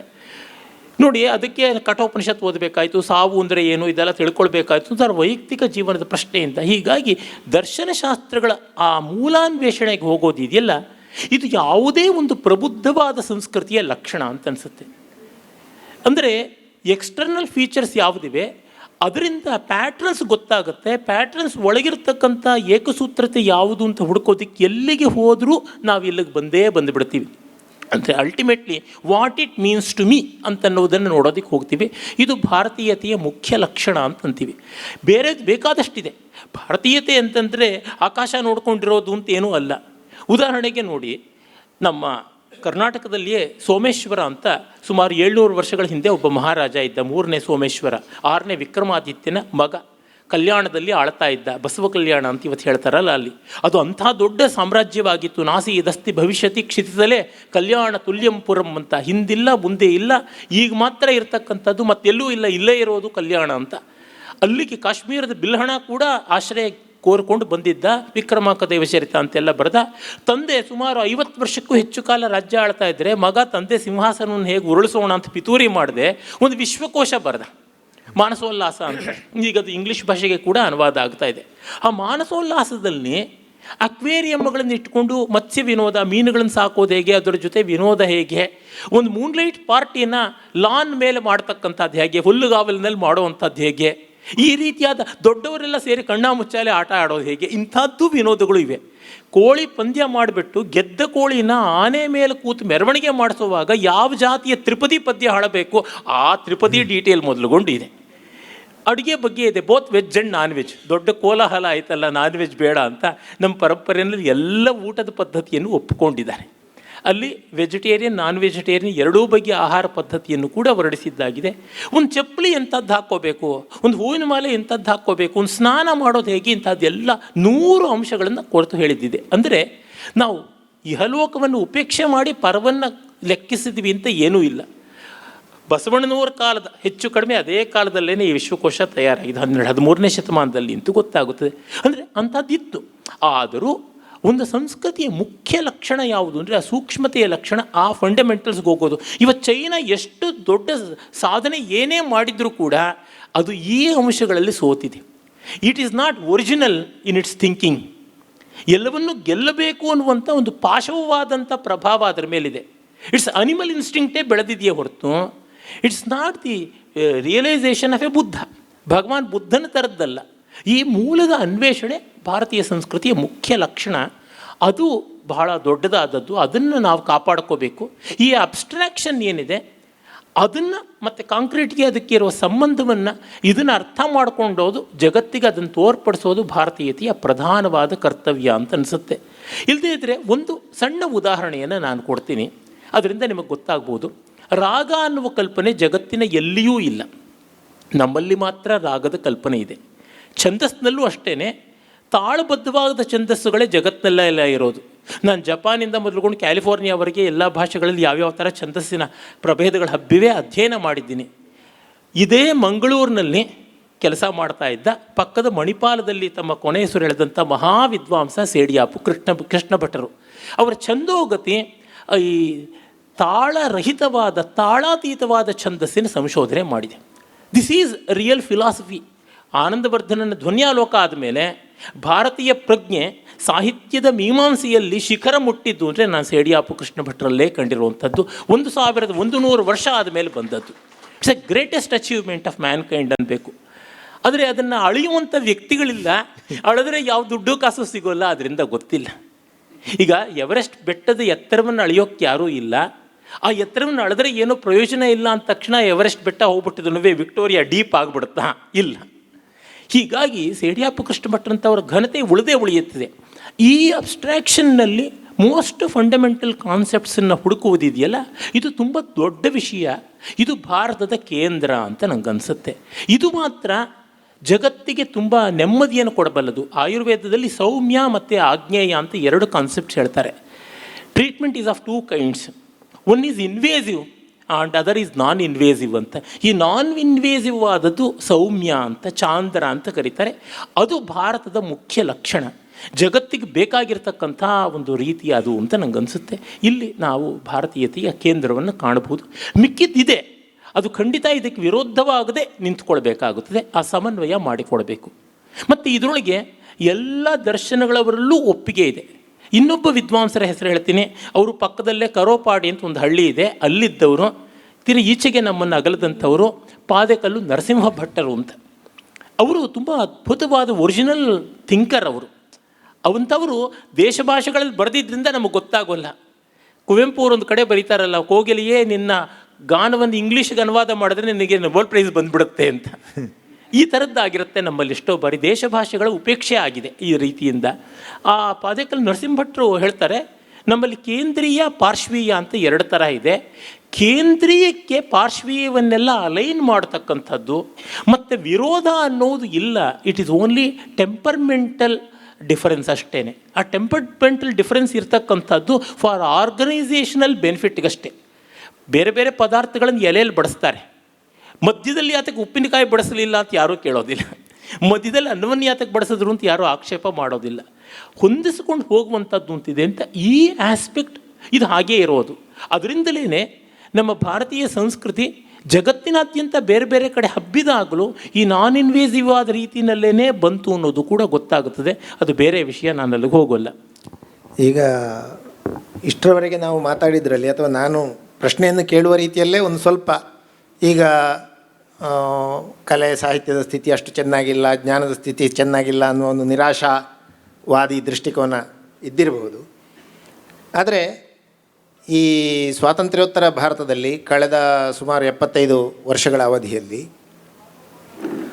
ಆರಂಭದ ಒಂದು ಸ್ವಾತಂತ್ರ್ಯ ಪಡೆದ ಆರಂಭದ ಸುಮಾರು 50-60 ವರ್ಷಗಳ ಕಾಲ ಒಂದು ರೀತಿಯಲ್ಲಿ ನೆಹರುವಿಯನ್ ಲೆಫ್ಟ್ ಆಫ್ ದ ಸೆಂಟರ್ ಏಕಸ್ವಾಮ್ಯ ಮಾಧ್ಯಮಗಳಲ್ಲಿ, ಪತ್ರಿಕೆಗಳಲ್ಲಿ, ಜ್ಞಾನಾಧಿಕಾರ ಕೇಂದ್ರಗಳು ಅಂತ ಏನು ಕರಿತೇವೆ, ವಿಶ್ವವಿದ್ಯಾಲಯಗಳು, ಅಕಾಡೆಮಿಗಳು, ಇಲ್ಲೆಲ್ಲ ಇದ್ದಂತಹ ಒಂದು ದೃಷ್ಟಿ, ಆ ಏಕಸ್ವಾಮ್ಯದ ದೃಷ್ಟಿ, ಮತ್ತು ಕಳೆದ ಒಂದು 15-20 ವರ್ಷಗಳಿಂದ ಸಾಮಾಜಿಕ ಮಾಧ್ಯಮದ ಮೂಲಕ ನಮಗೆ ಮಾಹಿತಿ ಗ್ರಹಿಕೆ, ಅದರ ಒಂದು ಸ್ವಾತಂತ್ರ್ಯ ಮತ್ತು ಅಭಿವ್ಯಕ್ತಿಯ ಸ್ವಾತಂತ್ರ್ಯ ಹೆಚ್ಚು ಹೆಚ್ಚು ಹೆಚ್ಚು ಜನರಿಗೆ, ಪ್ರಜೆಗಳಿಗೆ ಸಿಕ್ಕಿರುವುದರಿಂದ ಯಾವುದಾದ್ರೂ ಬದಲಾವಣೆಯನ್ನು ನೀವು ಗುರುತಿಸಲಿಕ್ಕೆ ಸಾಧ್ಯವೇ? ಈ ಕಲೆ ಇರ್ಬೋದು, ಸಾಹಿತ್ಯ ಇರ್ಬೋದು, ಜ್ಞಾನಕ್ಕೆ ಸಂಬಂಧಿಸಿದ ವಿಚಾರಗಳಿರ್ಬೋದು, ಇದರಲ್ಲಿ ಏನಾದರೂ ಧನಾತ್ಮಕವಾದ ಒಂದು ಬದಲಾವಣೆಯನ್ನು ನಾವು ಕಾಣಲಿಕ್ಕೆ ಈಗ ಕಳೆದ ಕೆಲವು ವರ್ಷಗಳಲ್ಲಿ ಸಾಧ್ಯವೇ ಅಂತ? ಖಂಡಿತ. ನಾನು ನಿರಾಶಾವಾದಿ ಅಲ್ಲವೇ ಅಲ್ಲ. ನಿರಾಶಾವಾದಿ ಆದವನು ನಾಳೆನೂ ಪ್ರೋಗ್ರಾಮ್ ಮಾಡ್ಕೊಳಕ್ಕಾಗೋದಿಲ್ಲ, ನಾಳೆಗೇನು ಅಂತ. ನಾನು ಒಂದು ವರ್ಷದ ಕೊನೆವರೆಗೂ ಕಾರ್ಯಕ್ರಮಗಳನ್ನು ಪ್ರೋಗ್ರಾಮ್ ಮಾಡಿ ಇಟ್ಕೊಂಡಿದ್ದೀನಿ. ಹಾಗಾಗಿ ನಾನು ತುಂಬ ಆಶಾವಾದಿನೇ. ಮತ್ತು ಒಂದು ದೊಡ್ಡ ದೇಶದ ಭವಿಷ್ಯದಲ್ಲಿ, ಜೀವನದಲ್ಲಿ 60-70 ವರ್ಷ ಏನೂ ಅಲ್ಲ ಅಂತ ನನಗನ್ಸುತ್ತೆ. ಆಮೇಲೆ ಈಚೆಗೆ ನೋಡಿದಾಗ ಆಹಾರದಲ್ಲಿ ಸ್ವಾಯತ್ತೆ ಸಂಪಾದಿಸಿದ್ದು ತುಂಬ ದೊಡ್ಡ ವಿಷಯ. ಇಷ್ಟು ಜನಕ್ಕೆ ಇಷ್ಟು ಆಹಾರವನ್ನು ನಾವು ವಿತರಣೆ ಮಾಡೋಕ್ಕಾಗಿದೆ, ಸರ್ಪ್ಲಸ್ ಆಗಿ ಮಾಡೋಕ್ಕಾಗಿದೆ ಅನ್ನೋದು ತುಂಬ ದೊಡ್ಡ ವಿಷಯ. ಮತ್ತು ಕರೋನಾ ಕಾಲದಲ್ಲಿ ನಮ್ಮ ದೇಶ ನಡ್ಕೊಂಡ ರೀತಿ, ನಾವು ಬಾಳದ ರೀತಿ ತುಂಬ ದೊಡ್ಡ ಅಮೋಘವಾದ ಮಾದರಿ ಅಂತ ನನಗನ್ಸುತ್ತೆ. ಸಾವು ನೋವು ಕೆಲವು ಆಗೇ ಆಗುತ್ತವೆ, ಆದರೆ ಮಿಕ್ಕ ದೇಶ, ಉದಾಹರಣೆಗೆ ಅಮೇರಿಕ ಅಂತ ಶ್ರೀಮಂತ ದೇಶ ಎಷ್ಟು ಪ್ಯಾನಿಕ್ ಆಗಿಬಿಡ್ತು, ಎಷ್ಟು ಹುಚ್ಚಾಗ್ಬಿಡ್ತು ಅಂತ ನೋಡಿದಾಗ ನಮಗೆ ಗೊತ್ತಾಗುತ್ತದೆ ನಾವು ಎಷ್ಟು ಆತ್ಮನಿರ್ಭರತೆಯನ್ನು ಕಾಪಾಡಿಕೊಂಡಿದ್ದೀವಿ, ಮನೋಬಲವನ್ನು ಎಷ್ಟು ಗಟ್ಟಿಯಾಗಿ ಇಟ್ಕೊಂಡ್ವಿ. ಮತ್ತು ಎಲ್ಲದಕ್ಕಿಂತ ನಮ್ಮಲ್ಲಿ ಕಮ್ಯುನಿಟಿ ಫೀಡಿಂಗ್ ಇತ್ಯಾದಿ ಇದೆಯಲ್ಲ, ಸಾರ್ವತ್ರಿಕವಾದಂಥ ಅನ್ನ ವಿತರಣೆ, ಅನ್ನಂ ಬಹುಕುರ್ವೀತ. ನನ್ನ ಸ್ನೇಹಿತರಾದಂಥ ದೊಡ್ಡ ವಿದ್ವಾಂಸರು, ಥಿಯರಿಟಿಕಲ್ ಫಿಸಿಕ್ಸ್ನಲ್ಲೆಲ್ಲ ಕೆಲಸ ಮಾಡಿದಂಥವ್ರು MD ಶ್ರೀನಿವಾಸ್ ಅವರು ಮತ್ತು ಬಜಾಜ್ ಅವರು ಸೇರಿ ಬಹಳ ಹಿಂದೆಯೇ ಅನ್ನಂ ಬಹುಕುರ್ವೀತ ಅಂತ ಒಂದು ಪುಸ್ತಕ ತಂದರು. ಆ ಪುಸ್ತಕ ನೋಡಿದ್ರೆ ಸಾಕು ಗೊತ್ತಾಗುತ್ತದೆ. ಈಚೆಗೆ ಕೂಡ ಅನ್ನಬ್ರಹ್ಮ ಅಂತಲೇ ಇನ್ನೂ ಒಂದು ಪುಸ್ತಕ ಒಳ್ಳೆಯದು ಬಂದಿದೆ. ಅದನ್ನು ನೋಡಿದಾಗಲೂ ನಮಗೆ ಗೊತ್ತಾಗುತ್ತದೆ ಎಷ್ಟು ಅಕ್ರಾಸ್ ದಿ ಕಮ್ಯುನಿಟಿ, ಸಮುದಾಯಗಳಲ್ಲಿ. ದಕ್ಷಿಣ ಕನ್ನಡದಲ್ಲಿ ಹೇಳಲೇಬೇಕಾಗಿಲ್ಲ. ಒಂದು ಬ್ರಹ್ಮಕಲಶ ಇರ್ಬೋದು, ಅಥವಾ ಒಂದು ಭೂತಕೋಲ ಇರ್ಬೋದು, ಒಂದು ಡಕ್ಕೆ ಬಲಿ ಇರ್ಬೋದು, ಒಂದು ನಾಗ ಬಲಿ ಮಾಡ್ತಕ್ಕಂಥದ್ದು ಇರ್ಬೋದು. ಈ ಥರದ್ದು ಒಂದೊಂದು ಕಾರ್ಯಕ್ರಮಗಳಲ್ಲಿ, ಒಂದು ದೇವಸ್ಥಾನದ ಒಂದು ಅಷ್ಟಬಂಧದಲ್ಲಿ, ಬ್ರಹ್ಮಕಲಶದಲ್ಲಿ, ಈ ಥರದೊಳಗೆ ಎಷ್ಟು ಸಾವಿರ ಜನಕ್ಕೆ ಅದು ಎಷ್ಟು ವ್ಯವಸ್ಥಿತವಾದ ರೀತಿಯಲ್ಲಿ ಊಟ ಉಪಚಾರ ನಡೆದು ಬಿಡುತ್ತೆ ಅಂತ ನೋಡಿದ್ರೆ ಇದು ಬೇರೆ ಯಾವ ದೇಶಗಳಲ್ಲೂ ಊಹೆ ಮಾಡ್ಕೊಳ್ಳೋಕ್ಕಾಗದೇ ಇರತಕ್ಕಂಥದ್ದು. ಅಂದರೆ ಅನ್ನಕ್ಕೆ ಈ ಮಟ್ಟದಲ್ಲಿ ಬೆಲೆ ಕೊಟ್ಟು ಅದನ್ನು ಹಾಗೆ ವಿತರಣೆ ಮಾಡೋದು ಇದೆಯಲ್ಲ, ಅದು ಎಲ್ಲ ಸಮುದಾಯದಲ್ಲಿದೆ. ನಮ್ಮ ಸಿಖ್ ಬಂಧುಗಳಲ್ಲಿದೆ. ಆ ಲಂಗರ್ಗಳದ್ದೆಲ್ಲ ಹಾಕ್ತಾರಲ್ಲ, ನೋಡಿದ್ರೆ ಆ ಊಟ ಮಾಡೋಕ್ಕಾದರೂ ಹೋಗ್ಬಿಟ್ಟು ಅಮರನಾಥ್ ಯಾತ್ರೆ ಮಾಡೋಣ ಅಂತ ಅನಿಸುತ್ತೆ ನನಗೆ. ಅನ್ನ ಅಂದರೆ ಇಷ್ಟ, ಊಟ ಅಂದರೆ ತುಂಬ ಇಷ್ಟವಾದದ್ದು. ಹಾಗೆ ಈ ತರಹ ನೋಡಿದಾಗ ಈ ಒಂದು ಸ್ವಾಯತ್ತತೆ ತುಂಬ ದೊಡ್ಡದಾದದ್ದು ಅನಿಸುತ್ತೆ. ಅದೇ ರೀತಿಯಲ್ಲಿ ನಾವು ನಮ್ಮ ಎಷ್ಟೋ ಪ್ರಾದೇಶಿಕವಾದ, ದೇಶೀಯವಾದ ಅಂಶಗಳನ್ನು ಇವತ್ತಿಗೂ ಉಳಿಸಿಕೊಂಡಿದ್ದೀವಿ ಅನ್ನೋದು ಗೊತ್ತಾಗುತ್ತದೆ. ಮತ್ತು ಇನ್ನೆಲ್ಲೂ ಅದನ್ನಷ್ಟು ಉಳಿಸಿಕೊಂಡಿಲ್ಲ. ಈಗಲೂ ಜಾನಪದೀಯವಾದ ಅಧ್ಯಯನಗಳು ನಡೆಯೋದಕ್ಕೆ ಬೇಕಾಗಿರ್ತಕ್ಕಂಥ ಕ್ಷೇತ್ರ ಕಾರ್ಯ ಮಾಡಬೇಕಾದ್ರೆ ಅವು ಬದುಕಿರಬೇಕಲ್ವ. ಇಲ್ಲದೇ ಎಲ್ಲ ಒಂದು ಜಾನಪದ ಮ್ಯೂಸಿಯಂ ಮಾಡಿಬಿಟ್ರೆ ಆಗುತ್ತೆ. ನಮ್ಮಲ್ಲಿ ಇವತ್ತಿಗೂ ಕೂಡ ಆಯಾ ಅಂಶಗಳು ಆಯಾ ರೀತಿ ರಕ್ಷಿತವಾಗಿದೆ. ಅತ್ಯಂತ ಪ್ರಾಚೀನ ಜಾನಪದ ತುಂಬ ಜನಕ್ಕೆ ಗೊತ್ತಾಗದೆ ಹೋಗ್ಬೋದು, ನಂಬಕ್ಕಾಗದೇ ಇರ್ಬೋದು, ಶ್ರೌತಯಾಗ. ಶ್ರೌತಯಾಗಗಳು ಯಾವುದಿವೆ, ಸಾಮಾನ್ಯ ಕಡಿಮೆ ಅಂದರೆ 7-8 ಸಾವಿರ ವರ್ಷಗಳಿಗೂ ಹೆಚ್ಚಿನ ಪ್ರಾಚೀನತೆ ಇರತಕ್ಕಂಥವು. ಅವುಗಳು ಇವತ್ತು ಅದೇ ರೀತಿಯ ಆರಾಧನೆ ಆಗ್ತಾ ಇವೆ, ಅಂಥದ್ದು ಕಾಣಿಸ್ತಾ ಇದೆ. ಇವನ್ನೆಲ್ಲ ಉಳಿಸ್ಕೊಂಡಿರೋದಾಗಿದೆ. ಇಷ್ಟು ವೈವಿಧ್ಯವನ್ನು ಉಳಿಸ್ಕೊಂಡಿದ್ದಾರಲ್ಲ. ಕೆಲವನ್ನೆಲ್ಲ ರಿಕನ್ಸ್ಟ್ರಕ್ಟ್ ಮಾಡಬೇಕಾದ್ರೆ ಲಿವಿಂಗ್ ಟ್ರೆಡಿಷನ್ ಇಲ್ಲದೆ ಇದ್ದರೆ ಆಗುವಂಥದ್ದೇ ಅಲ್ಲ. ಒಮ್ಮೆ ಟಿಮ್ ಅಂತ ಹೇಳಿಬಿಟ್ಟಿದ್ದು ಪೆನ್ಸಿಲ್ವೇನಿಯಾ ಯೂನಿವರ್ಸಿಟಿಯ ಒಬ್ಬ ಸಂಸ್ಕೃತ ವಿದ್ಯಾರ್ಥಿ ಬಂದಿದ್ದರು. ಈಗ ಒಂದು 35 ವರ್ಷಗಳ ಕೆಳಗೆ ರಸಗಂಗಾಧರ ಅಧ್ಯಯನ ಮಾಡೋದಕ್ಕೆ. ನಮ್ಮ ವಿಶ್ವಾಸವರೆಗೂ ಗೊತ್ತಿರುತ್ತೆ ಅನಿಸುತ್ತೆ. ಅವ್ರು ಬಂದಿದ್ದರು. ಅವ್ರ ಪೂರ್ತಿ ಹೆಸರು ನಂಗೆ ಗೊತ್ತಿಲ್ಲ, ಟಿಮ್ ಅಂತಲೇ ನಾವೆಲ್ಲ ಕರಿತಾ ಇದ್ವಿ. ತಿಮೋತಿ. ಆಗ ಅವ್ರ ಜೊತೆ ಮಾತಾಡ್ತಾ ಅಲ್ಲಿ ಛಂದಸ್ಸಿನ ಅಧ್ಯಯನ ಏನಾದರೂ ನಡೀತಾ ಇದೆಯಾ ಅಂತ ಕೇಳಿದೆ. ತತ್ತು ತಾವತ್ತು ಪೇಯ್ತಾಮ್ ಅಂತ ಅಂದಿದ್ರು. ಅದನ್ನು ಮುಚ್ಚಾಕ್ಬಿಟ್ಟಿದ್ದಾರೆ, ಏನೂ ನಡೆಯೋದಿಲ್ಲ ಅಂತ. ಆಗ ನಾನು ಸೇಡಿಯಪ್ಪ ಕೃಷ್ಣ ಭಟ್ರ ಛಂದೋಗತಿ ಬಗ್ಗೆ ಹೇಳಿದೆ. ತಕ್ಷಣ ಆತ ಅಲ್ಲಿವರೆಗೂ ನಮ್ಮ ಜೊತೆ ಸಂಸ್ಕೃತದಲ್ಲಿ ಮಾತಾಡ್ತಾ ಇದ್ದವರು ಇಂಗ್ಲೀಷಿಗೆ ತಿರುಗಿಬಿಟ್ರು. ಯಾಕೆಂದರೆ ಆ ಉದ್ವೇಗವನ್ನು ಮಾತೃಭಾಷೆಯಲ್ಲೇ ಹೇಳ್ಕೊಳ್ಳೋದಕ್ಕೆ ಸಾಧ್ಯ ಅಂತ. ಈ ರೀತಿಯಾದದ್ದು ಒಂದು ಜೀವಂತ ಪರಂಪರೆಯಲ್ಲಾಗುತ್ತೆ. ನಮ್ಮದೆಲ್ಲ ಕ್ಲಿನಿಕಲ್ ಆದದ್ದು ಫಾರ್ಮಾಲ್ಡಿಹೈಡಲ್ಲಿ ಹಾಕಿರೋಂಥ ಸ್ಪೆಸಿಮೆನ್ಸ್ ಥರದ್ದು ಅಂತಂದರು. ಈ ರೀತಿಯಾದ ಇಷ್ಟು ಉಳ್ಕೊಂಡು ಬಂದಿವೆ. ಡಾಕ್ಟರ್ ಪದ್ಮಾ ಸುಬ್ರಹ್ಮಣ್ಯಂ ಅವರು ಉತ್ತರ ಭಾರತದಲ್ಲಿ 1000 ವರ್ಷಗಳ ಕೆಳಗೆ, ದಕ್ಷಿಣ ಭಾರತದಲ್ಲಿ 600 ವರ್ಷಗಳ ಕೆಳಗೆ ಲುಪ್ತವಾಗಿದ್ದಂಥ ನಾಟ್ಯಶಾಸ್ತ್ರದ ಚಲನ ಪದ್ಧತಿ ಏನಿದೆ, ಅದು ಯಾತಕ್ಕಾಗಿ ಲುಪ್ತವಾಯಿತು ಗೊತ್ತೇ ಇದೆ ನಿಮಗೆ. ಇಸ್ಲಾಮಿಕ್ ಆಘಾತದಿಂದ ಆಗಿದ್ದು, ಆಕ್ರಾಂತಿಯಿಂದ ಆಗಿದ್ದು ಅಂತ. ಇಲ್ಲಿ ವಿಜಯನಗರ ಅದನ್ನು ಕಾಪಾಡಿತು. ಅದನ್ನು ಪುನಾರಚನೆ ಮಾಡೋದಕ್ಕೆ ಅವರಿಗೆ ಒದಗಿ ಬಂದದ್ದು ನಮ್ಮ ಜೀವಂತವಾದ ದೇವಾಲಯ ಸಂಸ್ಕೃತಿ, ಶಿಲ್ಪ ಸಂಸ್ಕೃತಿ, ಜಾನಪದೀಯವಾದ ಪ್ರಾದೇಶಿಕವಾದ ದೇಶೀಯ ನೃತ್ಯ ಸಂಸ್ಕೃತಿ. ಹೀಗಾಗಿ ನಮ್ಮಲ್ಲಿ ಇವನ್ನು ಉಳಿಸ್ಕೊಂಡಿರೋದು ತುಂಬ ದೊಡ್ಡ ಸಾಧನೆ ಆಗಿದೆ ಅಂತ ಅನಿಸುತ್ತೆ.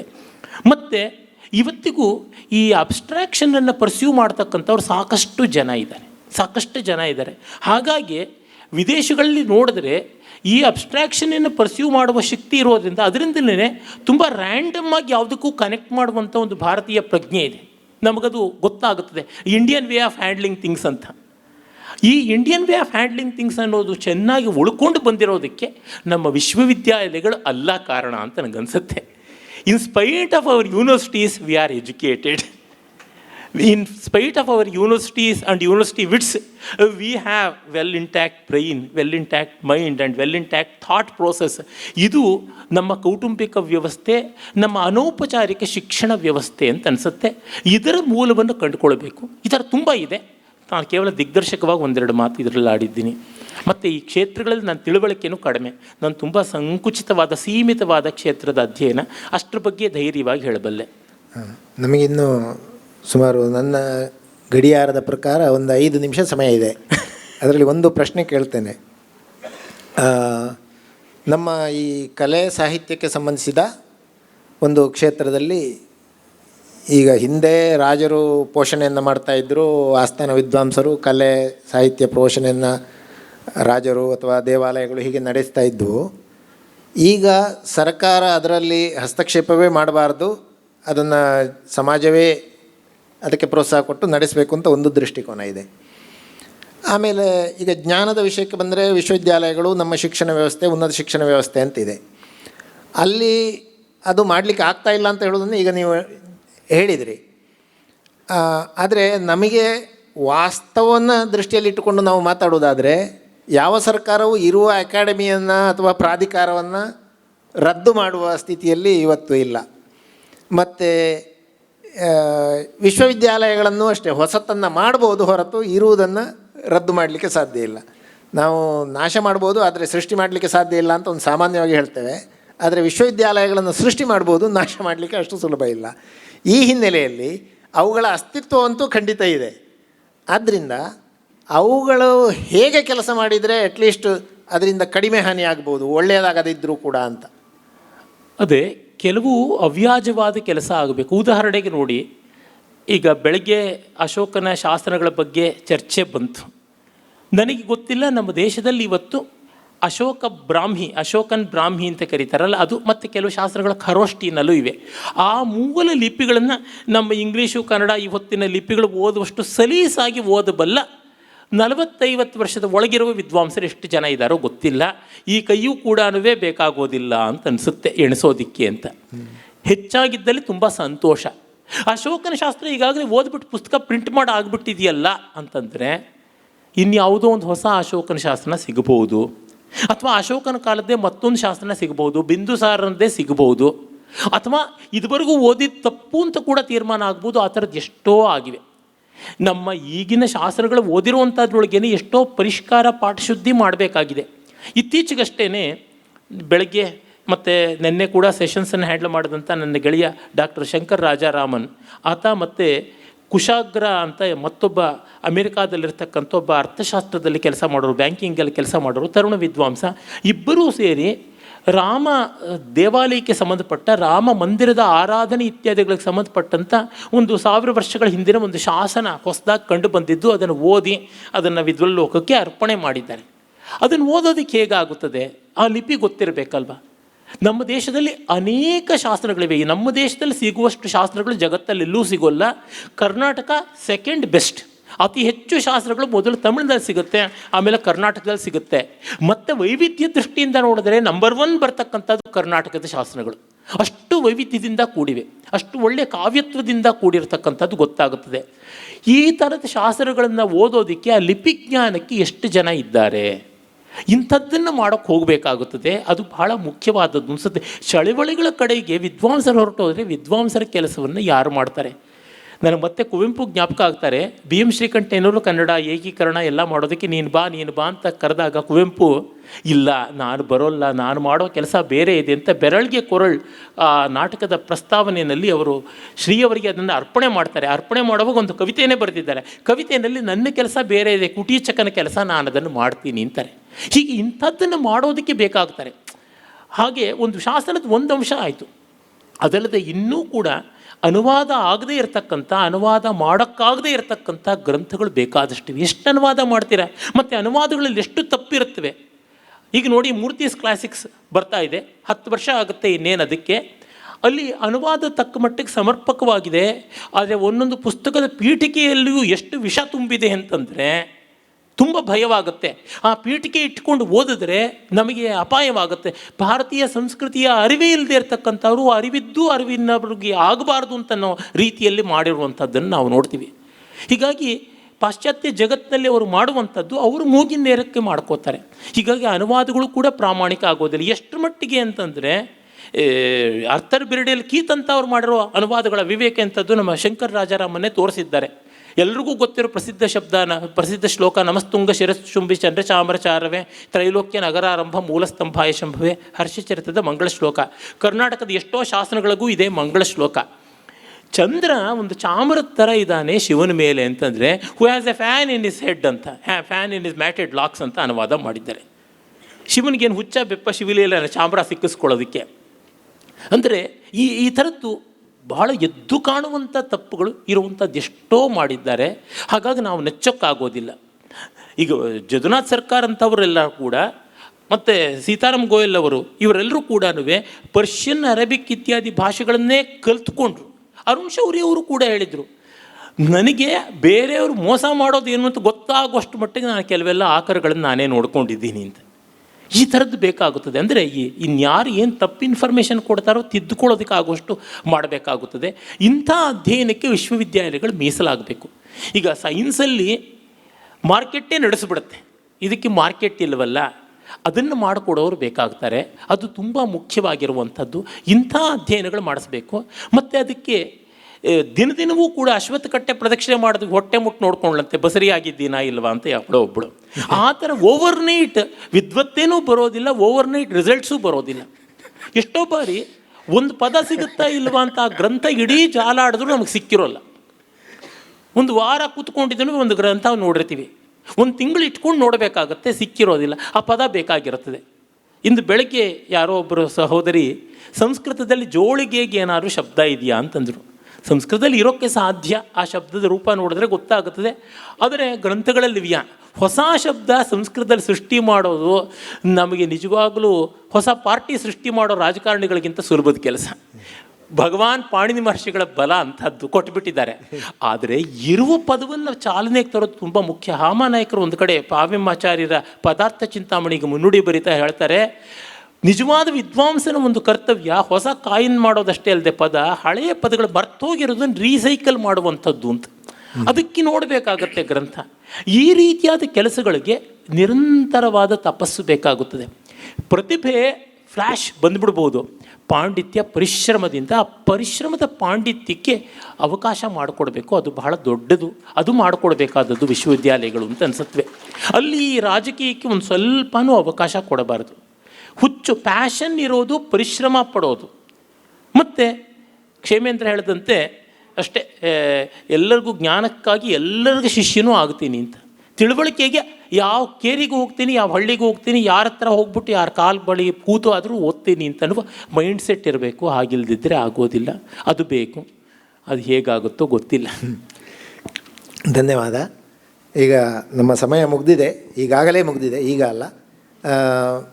ಯಾವುದೇ ಸಾಹಿತ್ಯ ಹಬ್ಬ, ಮಂಗಳೂರು ಸಾಹಿತ್ಯ ಹಬ್ಬ ಅಂತಲ್ಲ, ಯಾವುದೇ ಲಿಟ್ ಫೆಸ್ಟ್ಗಳು ಯಾವ ರೀತಿ ನಮ್ಮನ್ನು ಪ್ರಚೋದಿಸಬೇಕು, ಯಾವ ದಿಕ್ಕಿನಲ್ಲಿ ನಾವು ಆಲೋಚನೆ ಮಾಡುವ ಹಾಗೆ ಮಾಡಬೇಕು ಅನ್ನೋದನ್ನು, ಅಥವಾ ಒಂದು ಲಿಟ್ ಫೆಸ್ಟಿನ ಪುರುಷಾರ್ಥ ಏನಿದೆ, ಯಾವುದರಲ್ಲಿದೆ ಅನ್ನೋದನ್ನು ಶತಾವಧಾನಿಗಳು ಬಹಳ ಸೂಚ್ಯವಾದ ಮಾತುಗಳ ಮೂಲಕ ತಿಳಿಸಿದ್ದಾರೆ. ಕಳೆದ 6 ಆವೃತ್ತಿಗಳಲ್ಲಿ ಮಂಗಳೂರು ಲಿಸ್ಟ್ ಫೆಸ್ಟ್ ಕೂಡ ಬಹುಶಃ ಈ ನಿಟ್ಟಿನಲ್ಲಿ ಸಾಕಷ್ಟು ಸಾಧನೆಯನ್ನು ಮಾಡಿದೆ ಅಂತನ್ನೋದು ನಮ್ಮೆಲ್ಲರ ನಂಬಿಕೆ.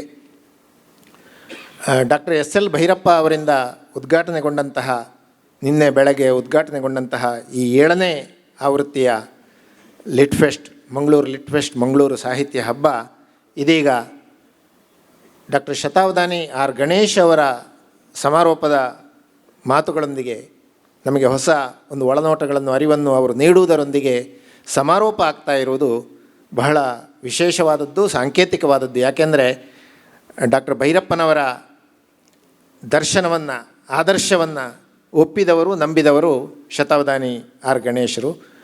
ಲಿಟ್ ಫೆಸ್ಟಿನ ಒಟ್ಟು ಆಯೋಜನೆಯ ಹಿನ್ನೆಲೆಯಲ್ಲಿರುವ ಆಲೋಚನೆಗಳು ಕೂಡ ಅದೇ ಒಂದು ತತ್ವಗಳ ಹಿನ್ನೆಲೆಯಲ್ಲಿ ಇರುವುದರಿಂದ ಇದು ಬಹಳ ಔಚಿತ್ಯಪೂರ್ಣವಾದ್ದು ಅಂತ ನಾನು ಭಾವಿಸಿದ್ದೇನೆ. ಒಟ್ಟಿನಲ್ಲಿ ಸಮರ್ಥವಾದ ಒಂದು ಭಾರತಕ್ಕೆ, ಸಾಮರಸ್ಯದ ಒಂದು ಭಾರತಕ್ಕೆ ಸರಿಯಾದ ಒಂದು ಅಡಿಪಾಯವನ್ನು, ಫೌಂಡೇಶನನ್ನು ಹಾಕಬೇಕು ಅನ್ನುವ ನಿಟ್ಟಿನಲ್ಲಿ ಸತತವಾಗಿ ಈ ಲಿಟ್ ಫೆಸ್ಟನ್ನು ಮಂಗಳೂರಿನಲ್ಲಿ ಆಯೋಜಿಸುವ ಮೂಲಕ ಮಂಗಳೂರಿನವರಿಗೆ ಮತ್ತು ರಾಜ್ಯದ, ದೇಶದ ಇತರ ಅನೇಕ ಮಂದಿಗೆ ಪರಸ್ಪರ ಸಂವಾದ ನಡೆಸಿ ಚಿಂತನೆ ಮತ್ತು ಕಲೆಯ ಕುರಿತಾದ, ಸಾಹಿತ್ಯದ ಕುರಿತಾದ, ಭಾಷೆಯ ಕುರಿತಾದ ಅರಿವನ್ನು ಹೆಚ್ಚಿಸಲಿಕ್ಕೆ ಸಹಾಯ ಮಾಡುತ್ತಿರುವಂತಹ, ಈಗಾಗಲೇ ನಾನು ಹೇಳಿದಾಗೆ ಫೌಂಡೇಶನ್ ಹಾಕುತ್ತಿರುವಂತಹ ಭಾರತ್ ಫೌಂಡೇಶನ್ನ ಎಲ್ಲ ಕಾರ್ಯಕರ್ತರಿಗೆ ನಾವು ಒಮ್ಮೆ ಎದ್ದು ನಿಂತು ಚಪ್ಪಾಳೆ ತಟ್ಟುವ ಮೂಲಕ ಅಭಿನಂದಿಸೋಣ ಅಂತ ಕೋರುತ್ತಾ ಈ ಒಂದು ಆವೃತ್ತಿಗೆ ಮಂಗಳ ಹಾಡ್ತಾ ಇದ್ದೇವೆ. ನಮಸ್ಕಾರ, ಧನ್ಯವಾದ. ಈ ಒಂದು ಅವಕಾಶವನ್ನು Bharat Foundation Mangaluru Lit Fest ಕೊಟ್ಟಿದೆ ನನಗೆ, ಅದಕ್ಕಾಗಿ ತುಂಬ ಕೃತಜ್ಞತೆಗಳು. ಸಾಮಾನ್ಯವಾಗಿ ಆರೋಪ ಮಾಡುವುದೇ ನನ್ನ ಜಾಯಮಾನ, ಇವತ್ತು ಸಮಾರೋಪ ಮಾಡುವ ಅವಕಾಶ ಕೊಟ್ಟಿದ್ದಕ್ಕಾಗಿ ಮತ್ತೂ ಹೆಚ್ಚಿನ ಕೃತಜ್ಞತೆಗಳು. ವಸ್ತುತಂತ್ರ, ಕರ್ತೃತಂತ್ರ ಅಂತ 2 ಕಾನ್ಸೆಪ್ಟ್ಸನ್ನು ಶಂಕರರು ಕೊಡ್ತಾರೆ. ಅದಕ್ಕೆ ಮುಂಚೆ ಭಾರತೀಯ ದರ್ಶನಶಾಸ್ತ್ರಗಳಲ್ಲೆಲ್ಲೂ ಬರೋಲ್ಲ. ಆಮೇಲೆ ಅದು ಯಾರು ಹೆಚ್ಚಾಗಿ ತಗೊಂಡು ಅದನ್ನು ಚರ್ಚೆ ಮಾಡಿಲ್ಲ. ಬಹಳ ಮೌಲಿಕವಾದ ಒಂದು ಕಾನ್ಸೆಪ್ಟ್ ಅದು. ಈ ಅಂಶದಲ್ಲಿ ವಸ್ತುತಂತ್ರಕ್ಕೆ ನಾವು ಬೆಲೆ ಕೊಡಬೇಕು. ಕರ್ತೃತಂತ್ರ ಟೆಕ್ನಾಲಜಿ ಥರ ಬಂದು ಹೋಗ್ತಾ ಇರುತ್ತೆ, ವಸ್ತುತಂತ್ರ ಸೈನ್ಸ್ ಇದ್ದಂತೆ, ಅದು ಶಾಶ್ವತವಾಗಿ ನಿಲ್ತಕ್ಕಂಥದ್ದು. ಆ ದಿಕ್ಕಿನಲ್ಲಿ ಎಲ್ಲರೂ ಪ್ರವರ್ತಿಸುವಂತೆ ಆದರೆ ಒಳ್ಳೆಯದು. ಧನ್ಯವಾದ, ನಮಸ್ಕಾರ. ತುಂಬು ಹೃದಯದ ಧನ್ಯವಾದಗಳು ಸರ್. ಇದೀಗ ನೆನಪಿನ ಕಾಣಿಕೆಯನ್ನು ನೀಡಬೇಕು ಅಂತ ಹೇಳಿ Shri Mundukur Shyamaprasad Kamath, managing director MRPL, ಇವರಲ್ಲಿ ಕೇಳ್ಕೊಳ್ತಾ ಇದ್ದೇನೆ. ಶತಾವಧಾನಿ ಡಾಕ್ಟರ್ ಆರ್ ಗಣೇಶ್ ಅವರಿಗೆ ನೆನಪಿನ ಕಾಣಿಕೆಯನ್ನು ನೀಡಬೇಕು ನಮ್ಮ ಸಂಘಟಕರ ಪರವಾಗಿ ಅಂತ Shri Mundukur Shyamaprasad Kamath, MD of MRPL ಇವರನ್ನು ಕೇಳ್ಕೊಳ್ತೇನೆ.